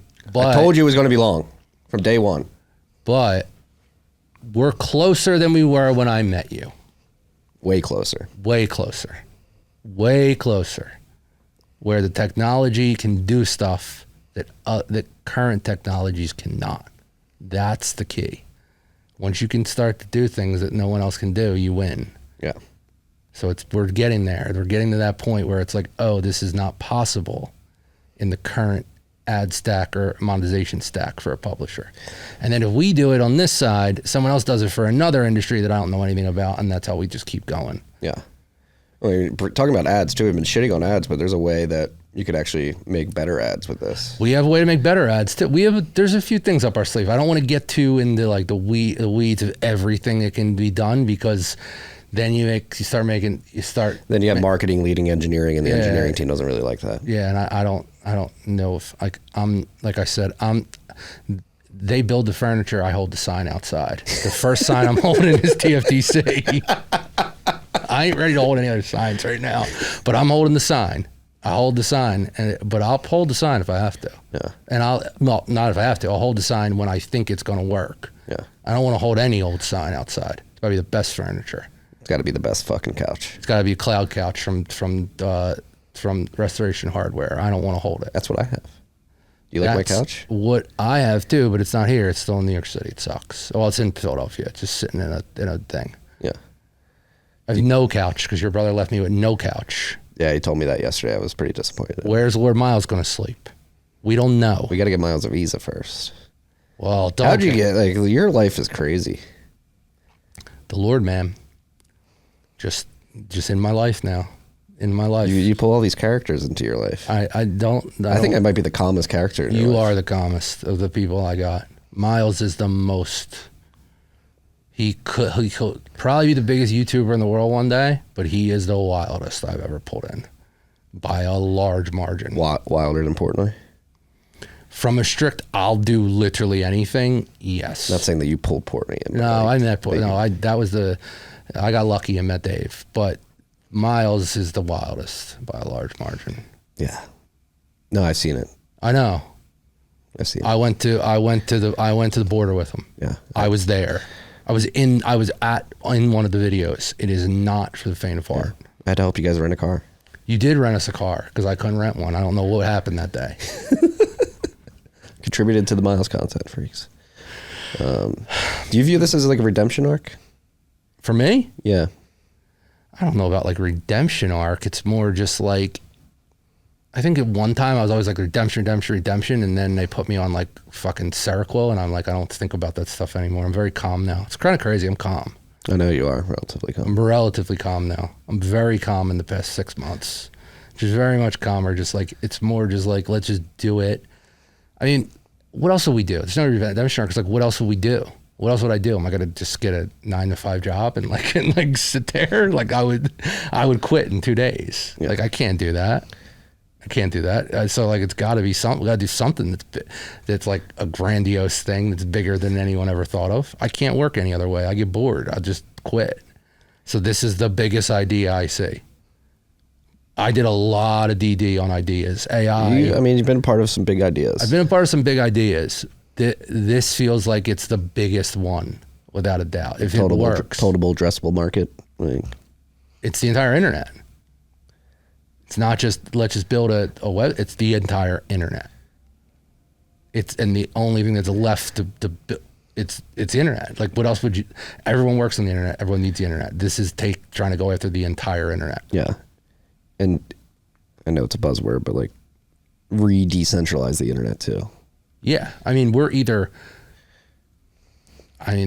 people would be scared of this, but I'm not scared of this. I love it. It's either we're taking out some FANG companies or we're not, or we're losing. That's it. There's no middle ground in this one. I'm telling you, there's no middle ground in this one. There's no like selling out. There's not. We're taking out a FANG company. Like these FANG, we're gonna mess with their business, or this ain't gonna work. That's the power of what Bitcoin and Lightning is. It's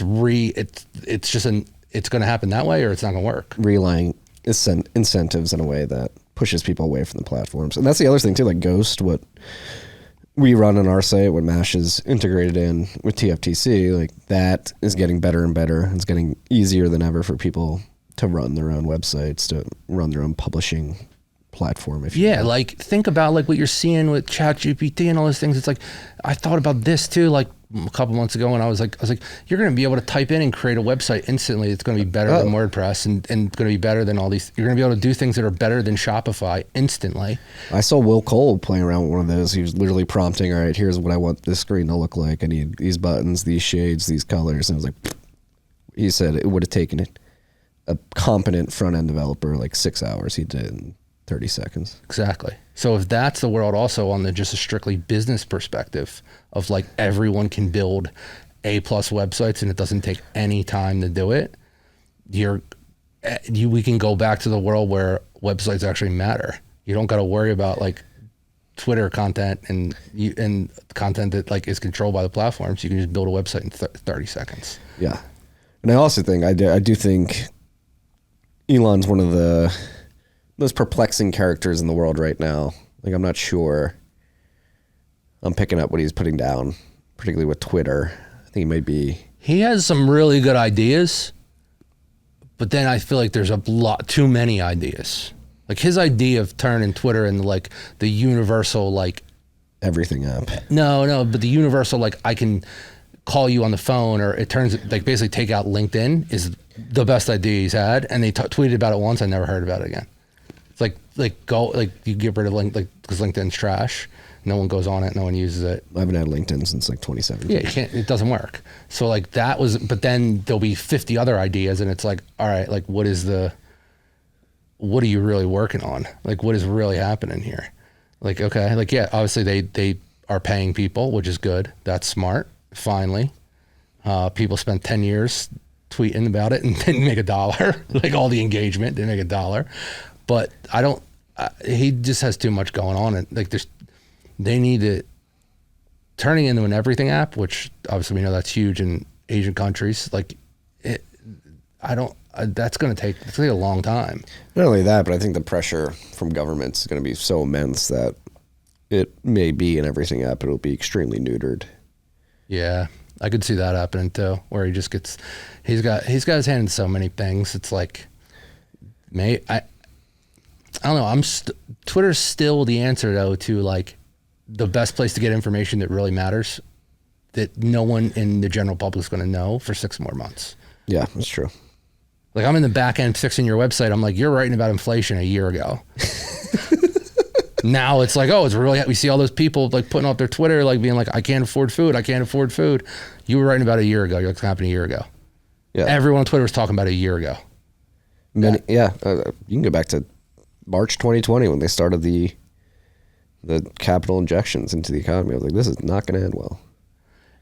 You're shutting down the economy, cutting off supply, injecting dollars. Prices are going to go up. But that's why I think Twitter still has value, because where are you going to get all that information at once? Maybe Nostr in the future. Are you on Nostr yet? I don't understand Nostr. The things you tell me about Nostr are wild. Like the things you can do are creepy, interesting, and awesome. But right now, I think that's one of those ones where I'll understand it in 3 years and you understand it now. Like, oh, he's like, I don't understand it yet. I get it, but I don't understand the working, like how it works. Really. Nostr is where Bitcoin was when we first met, I would say. Okay, then I want nothing to do with it right now because I can't understand all this. With that being said, it's much easier to build stuff. I think development in Nostr will happen faster. It seems interesting. Some of the things you show me are crazy interesting. Yeah. But it feels like it's going to be super hard to just like, I don't know though. I mean, TikTok did it with people dancing. Like we got some teenagers that dance. Next thing you know, we have a massive app. That's literally how it worked. That's how TikTok got big. Well, that's how I think Nostr gets big, is Elon and others in his position across social media companies in the industry are just forced by the governments to completely cuck and neuter. And Nostr makes it literally impossible to do that. And so people who are fiending for that particular information, like I would not be surprised if you're not allowed to talk about inflation in countries like Canada, the UK, the US. Canada is... What is Canada doing? You got the Cuban nipple crisis. You got Fidel Castro's son as president. Like, do you think these people really believe what they say? Do you think they just believe it, or they're just like, they just know it's, or it's what I always say, that Washington D.C. is just, it's basically Hollywood. It's Hollywood. Everyone's just making up shit. They're just making up shit. They're all actors. Like like that's what I feel like. They're all actors. They're just, everyone in Washington D.C. is just an actor. They're just talking a line like the same way a director would come in, like, talk this line. Yeah. Lobbyist comes in and says, all right. Yeah, say this. Here's money. Yeah. Say this. Yeah. Yeah, it's pretty much how it works. They're all scumbags. It's scary. I couldn't imagine working in politics. It seems so miserable. But we got to tell people our plan for Philly politics, though. Well, if we get rich, I ain't doing it. But if we don't get rich, I'm going to become the mayor of Philadelphia, and I'm going to be a Manchurian candidate. You're going to run the back end. I'm going to be the guy who's out there screaming like, let's go. We're doing this. 1 more year. Like, yeah, 4 more years, whatever. I don't even know, like, but to be honest, Philadelphia may be unsavable. No, Northeast, we can save it. Philly's. You think, I don't know if we can save the Northeast, dude. Told you, I was in New York at 1 p.m. Did you ever think you'd be in Texas? No. I was in New York at 1 p.m. There was nobody on the subway on a Tuesday. It was like, I was like, this is wild. There's nobody here. Where is everyone? Yeah. And do you think people like it? I think I would hate it. I think I hate it. Well, you just left. No, but I mean, like, I just hate the whole, like, work from home culture that was like, people are like, I want to, like, it feels like everyone has to be miserable. Well, it's not easy with kids, I can tell you that. Like, I literally need to come in here to get work done. Yeah, and it's just being like, there's no routine in that. There's no routine in like sitting in your underwear all day long and typing on your computer. Yeah, it like, is a routine. It's just not a good one. It's not a good one. It doesn't really bring it. And also, like, the other thing I think about a lot too, it's like, how do ideas get done? You're not doing real ideas over Zooms. Like, ideas come off of just, crypto capital's not built without Zoom. You ain't here. No.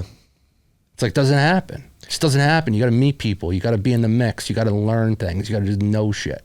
You got to be there for those times of inspiration. Yes. Like Crypto Capital, we were just sitting in that corner and then we were like, first episode about the history of Bitcoin, start right Yeah, now. like, how does that even happen if you're just like sitting over a Zoom?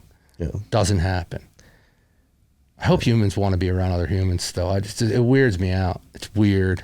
We'll always want to be around other humans. That's why we do the Sunday dinners. You're shitting on the Sunday dinner. It's literally a tradition just to get people together. I'm in on the Sunday dinner. I'm just out on you telling me you're tired from going to a spa. That's the way I felt. I wasn't mad about the dinners. I like food. I like to eat. But I'm just like, you saying, oh, I'm tired because I went to a spa. I'm glad your wife was like, ripped that right away.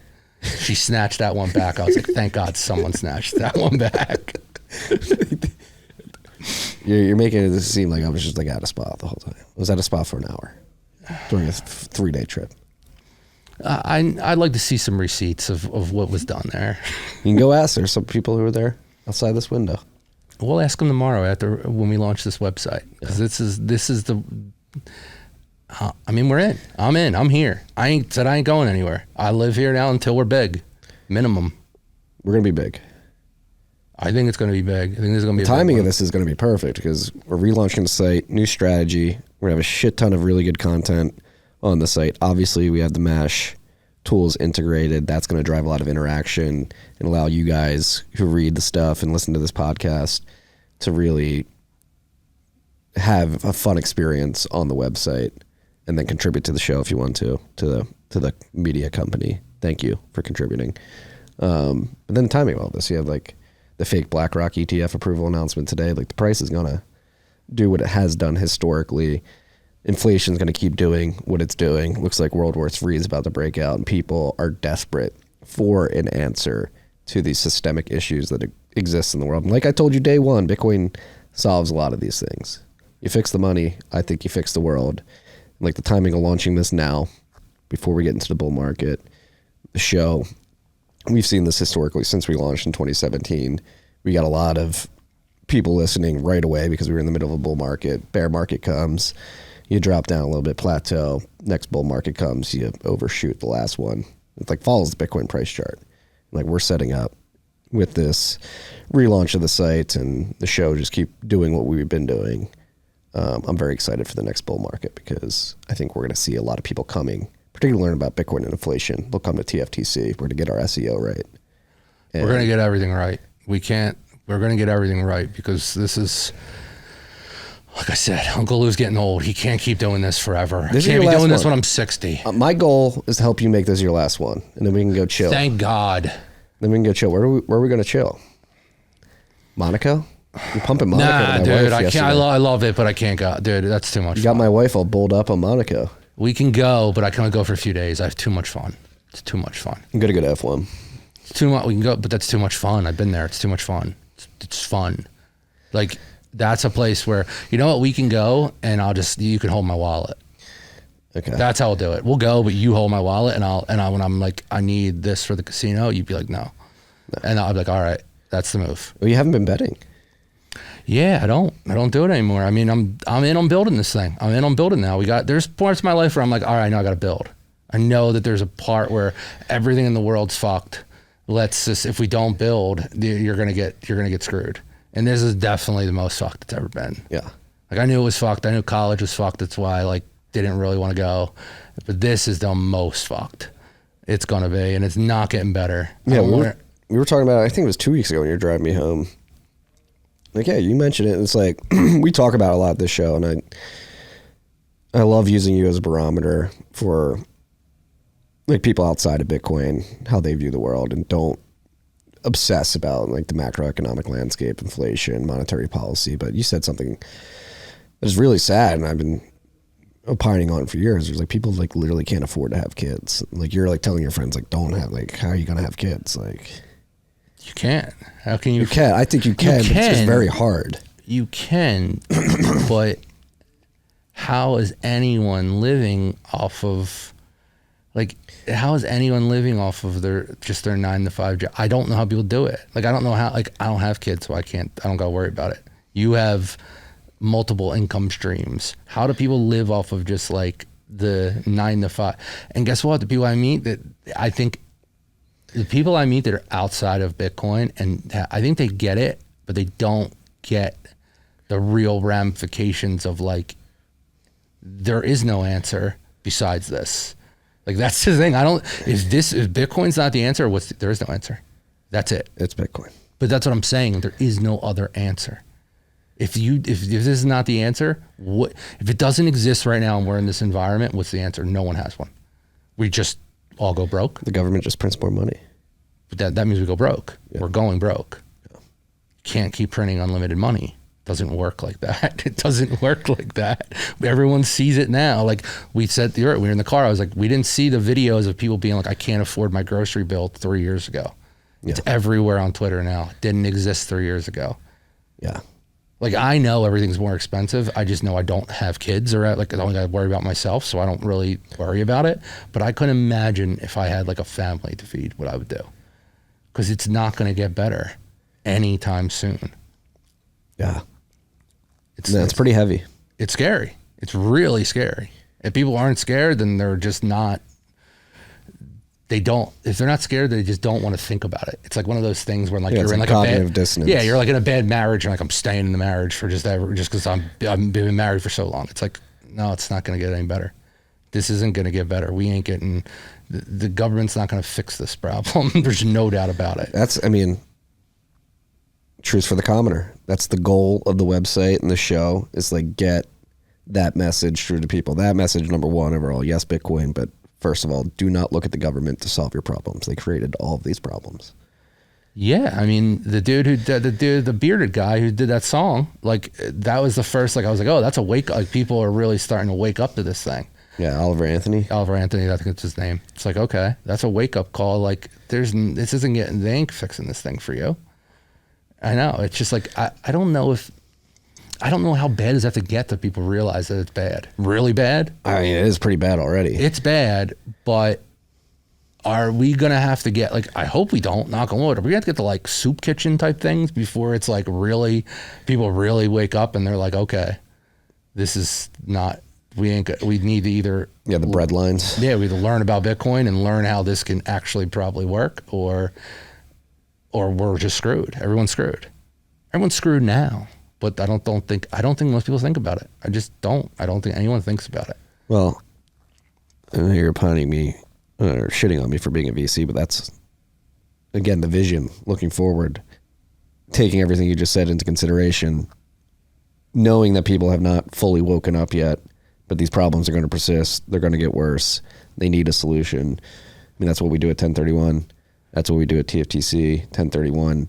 We see, all right, people are going to need these tools. Let's invest in the companies that are going to build them so it's as easy and seamless as possible when people wake up and they can just onboard onto the network. And then with TFTC, it's like, all right, let's just continually put out the signal day in and day out so that when people are ready to seek the answers to the problems that they're living through, the information is just there. Like, hey, I know Biden and Yellen and whoever are telling you that it's okay, the government's going to fix the problem. It's not going to happen. It's 100% not going to happen. I don't know why anyone thinks they're going to fix anything. I mean, I don't, like, I think about, like, the Trump stuff, and I'm like, that dude, like, they'll ruin that. Like, is he going to be allowed to run? They're doing everything to get that guy not to run. They just put more gag orders on him. He's not even allowed to, like, talk about particular things. And he's campaigning, and you know him, he's definitely going to get some loose lips. I mean, Trump broke everyone's brain. He was the canary in the coal mine. I think he's one of the funniest people on the face of the planet. Funniest person ever lived. My favorite, funniest person ever lived. If we take the spectrum of the let's fight about Washington D.C. shit out and just being the funniest, he's the funniest, one of the funniest people that ever lived. Yeah, he's like he's been funny for 70 years, 60 years, 70 years. He's been funny for at least 50 years, yeah. Minimum 50 years. He's been funny. And I think he's funny because he breaks people's brains. It's like, why do you let this guy get to you so much? That's the other thing. I don't get how people would be that into politics. Like to be like I gotta fight this guy. Like what? Like I could see like lobbyists in Washington D.C. because that's, if you look at it from the strictly Hollywood thing, there's like, I want to watch my movie versus watch this movie. But like any normal person who would care, I don't know. I would vote for whoever is gonna do I think I'm out on anyone that's a career politician going forward. If you're a career politician, I'm out on you. And I think Trump was the first one who like totally chipped away at that, where he's not a career politician.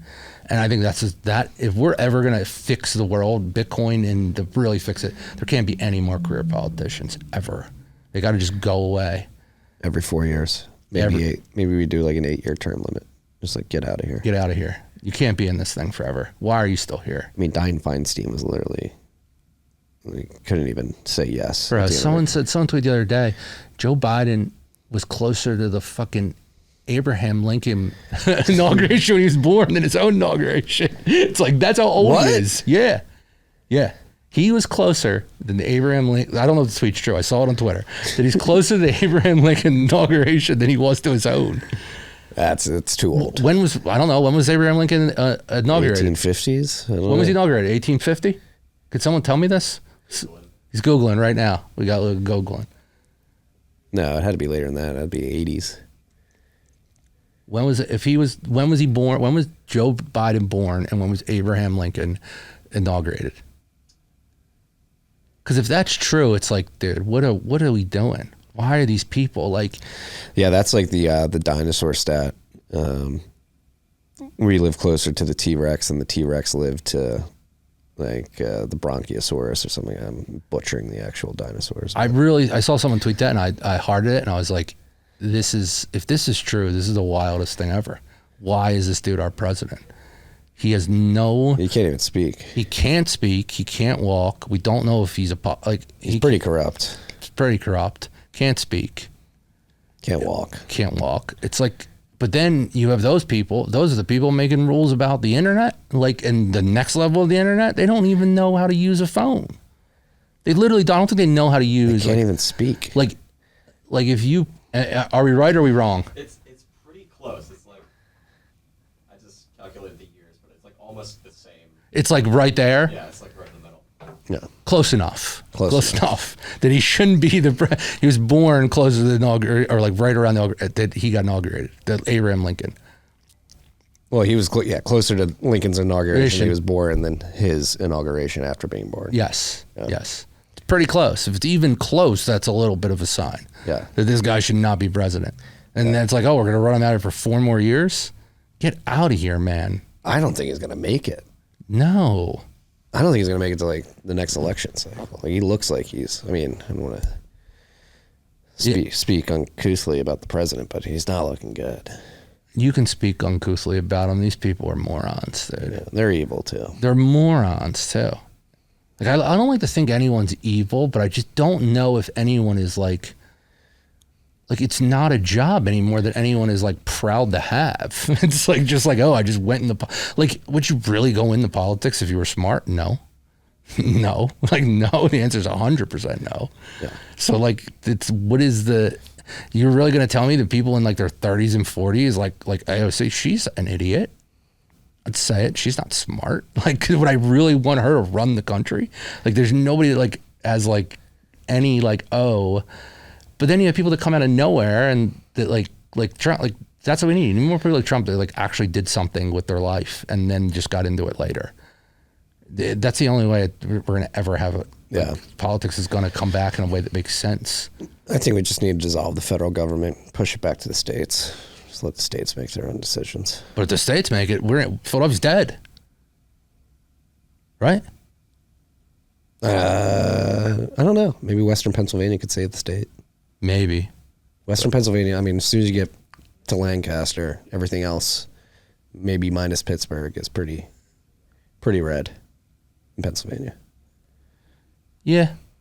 I mean, Philadelphia's one of the scariest places in the world. So it's like literally one of the scariest places in the world. How do we fix Philly? I don't know. I mean, maybe in the Manchurian Candidate would work, but I ain't doing that yet. I don't know if I'm ready to be in that world yet. I got to see how this World War III thing plays out. I don't know if I want to leave Texas. I'm dead serious. Like, seriously. I don't know if I want to be in those states. Do you feel safe in Texas? It's safer, yeah. It's definitely it feels like it's like, all right, if I have to go buy something for protection, I can do that. I don't got to worry about like can't do that in New York. Nope. Like if they want someone's take over New York, they take it over. Manhattan. There's no you can't like there's no one there that has guns. It's over. The criminals do. Criminals do. Yeah.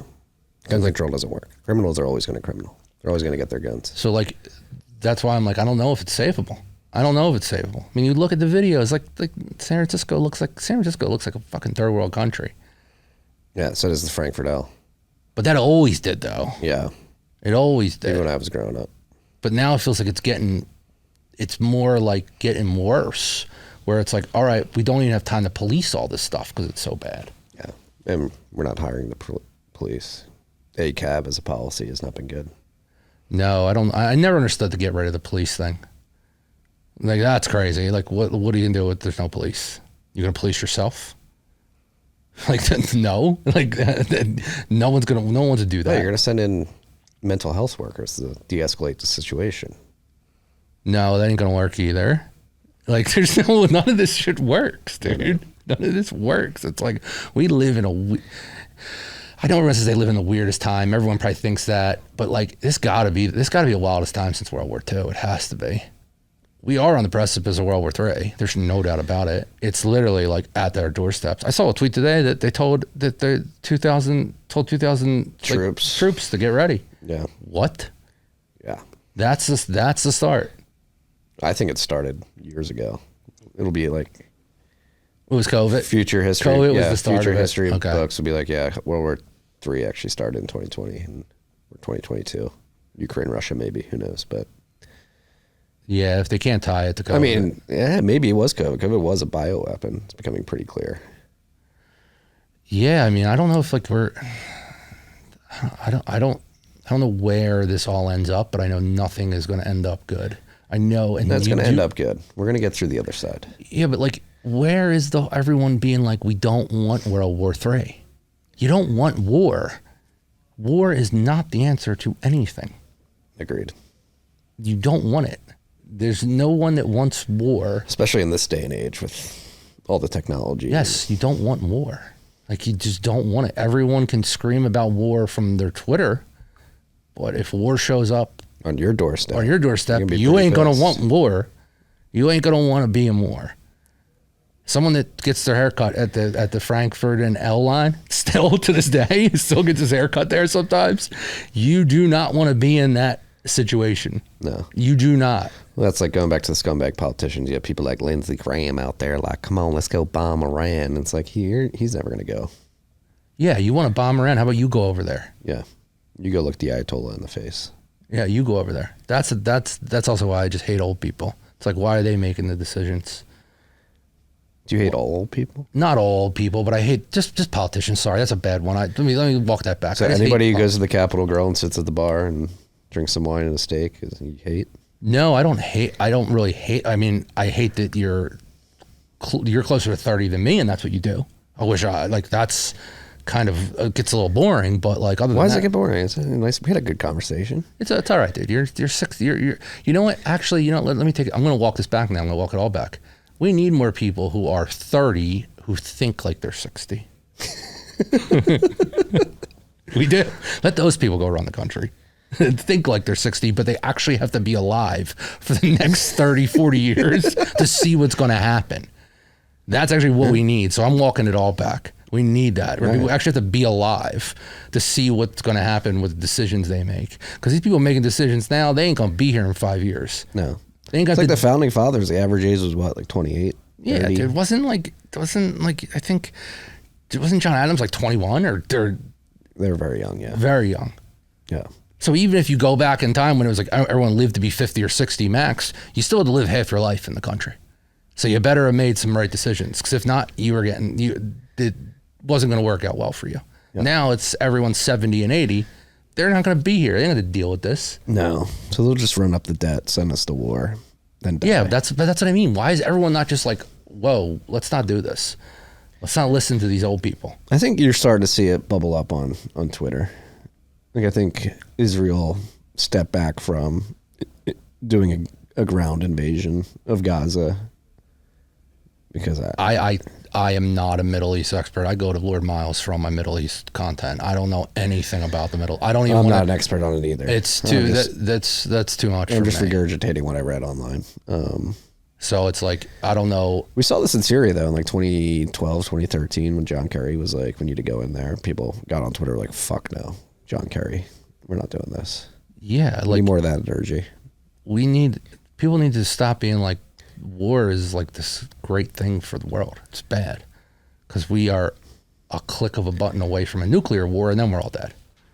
Yeah. I mean, I know you don't believe they're evil, but I do believe a lot of these people are evil. Maybe, if not evil, at the very least nefarious. They want to control us. And war is a great way to drive division, to get people scared and anxious.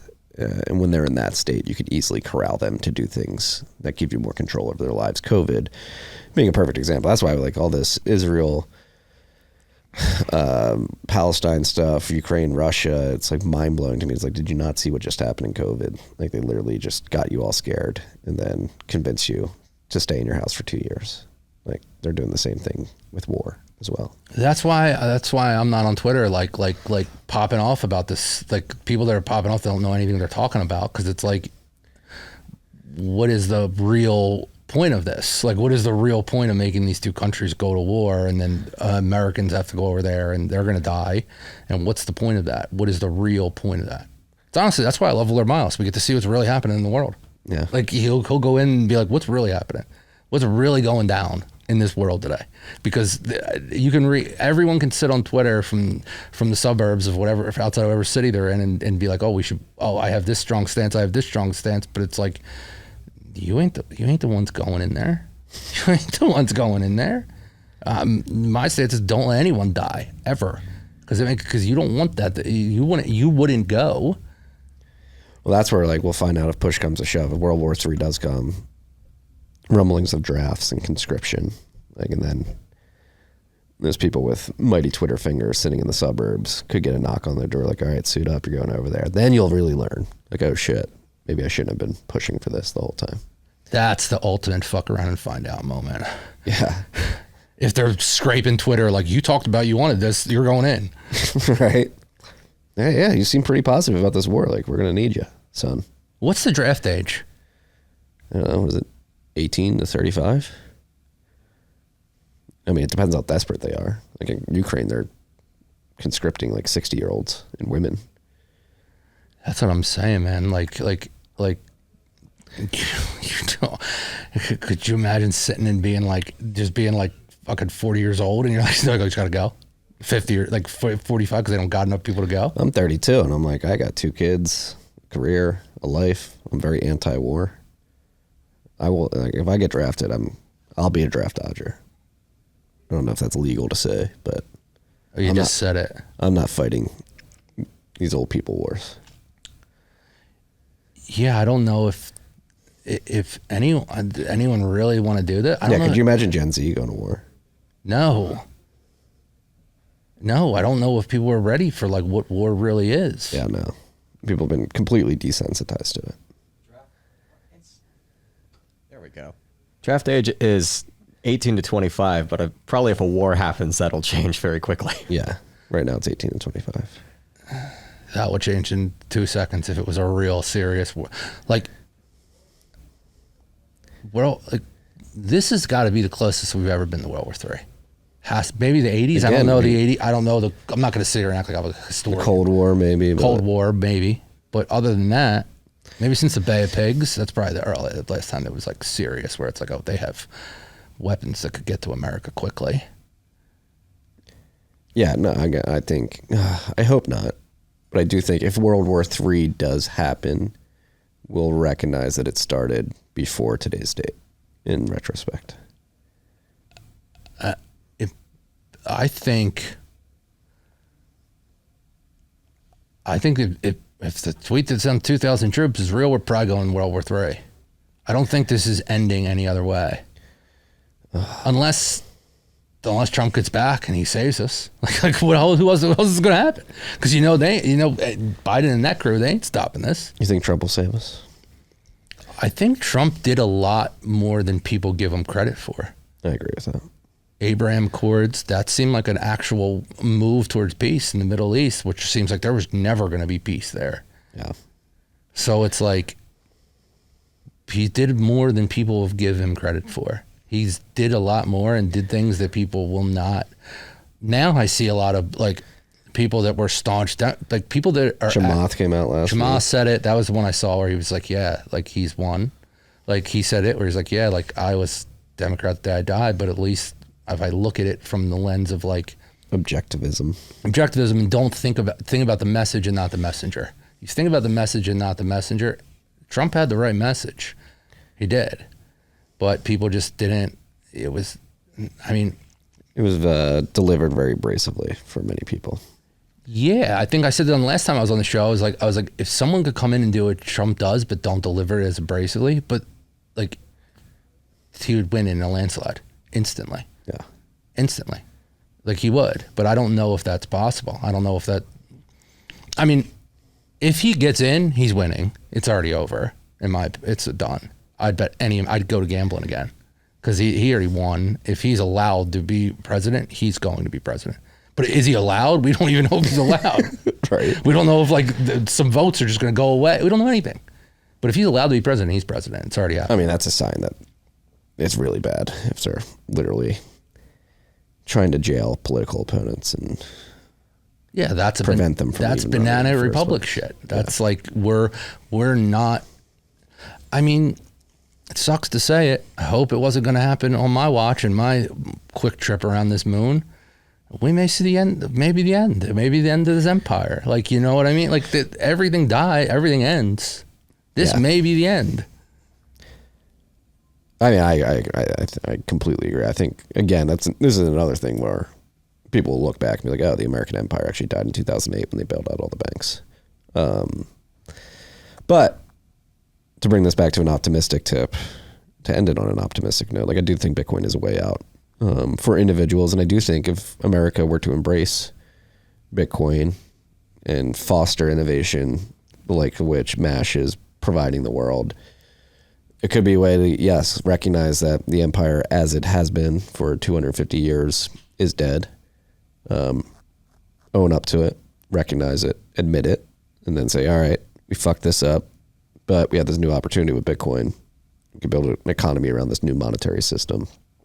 Let's lean into that and sort of break the cycle of empires rising, falling, plateauing for centuries, and actually like ride the S-curve of technology adoption at the nation state level and say, all right, we're riding Bitcoin. We're not fucking falling behind.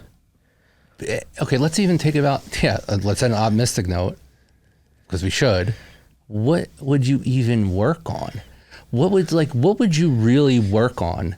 Like, you watch Twitter do it. They got rid of 10,000 jobs. They realize you can run this thing with that. Like, what would you really, I wouldn't work on anything but Bitcoin or AI. Like, that's it. There ain't gonna be, you ain't gonna go to get your MBA at Columbia and sit pretty with the 250K PM job anymore. They ain't gonna exist, dude. They ain't gonna exist. Like, what else would you work on? Like, if someone could give me an objective answer, I don't think many people could. What else would you really work on? If you were like 20 and hungry, if you want to be a content creator, but that's a saturated market. That's such a saturated market. Such a saturated market. That's why we're trying to fix it in one way. But what else would you really work on? I can't even name anything else you'd want to work on. Like, and the crazy thing is that, well, I do want to give, like, Gen Z is smarter than us on the internet. They can do things that like I know kids that have like 50K a month drop shipping companies. They're making 50K a month on drop shipping. I wasn't making 50K a month at 21 years old. It's like they can figure those things. It's like, what else would you really work on? Like, I can't think of anything else that would make sense over the next 20 years that could actually build new companies and new innovation. AI and this, that's it. And make the world a better place. You think AI is going to kill us? It's scary. There's a lot of scary shit that can happen in AI. Deep fake shit's scary. That shit's scary. Yeah, I'm fucked. Everyone's fucked. I'm fucked. Everyone that was online's fucked. You're fucked. Everyone's fucked because everyone's been online for forever. It's scary, but it does have there's a lot of cool things it can do. A lot of interesting business models that it can do, but where does it end? That's the question. It's like, how are the rails of that controlled? I do not know the answer to that question. Those LLMs can do some things, at least from a business perspective, that are physically impossible. Yeah. Like the one thing we're using, the scale mesh, it's impossible to do without it.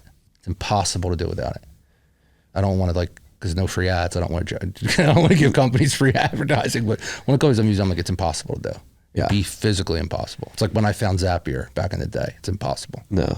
To prove that I wasn't only at the sauna last week, we did have like a pretty long discussion about AI and how businesses should be thinking about implementing it. And like a simple thing like going on Hugging Face and like running your own models and your own servers that really understand how you communicate as a business, and the metrics, like you can really cut down on OpEx significantly just by huge cut down on OpEx. So it's like all those jobs that people were sitting there thinking they were going to have forever, like the 75th PM at Facebook, they're gone.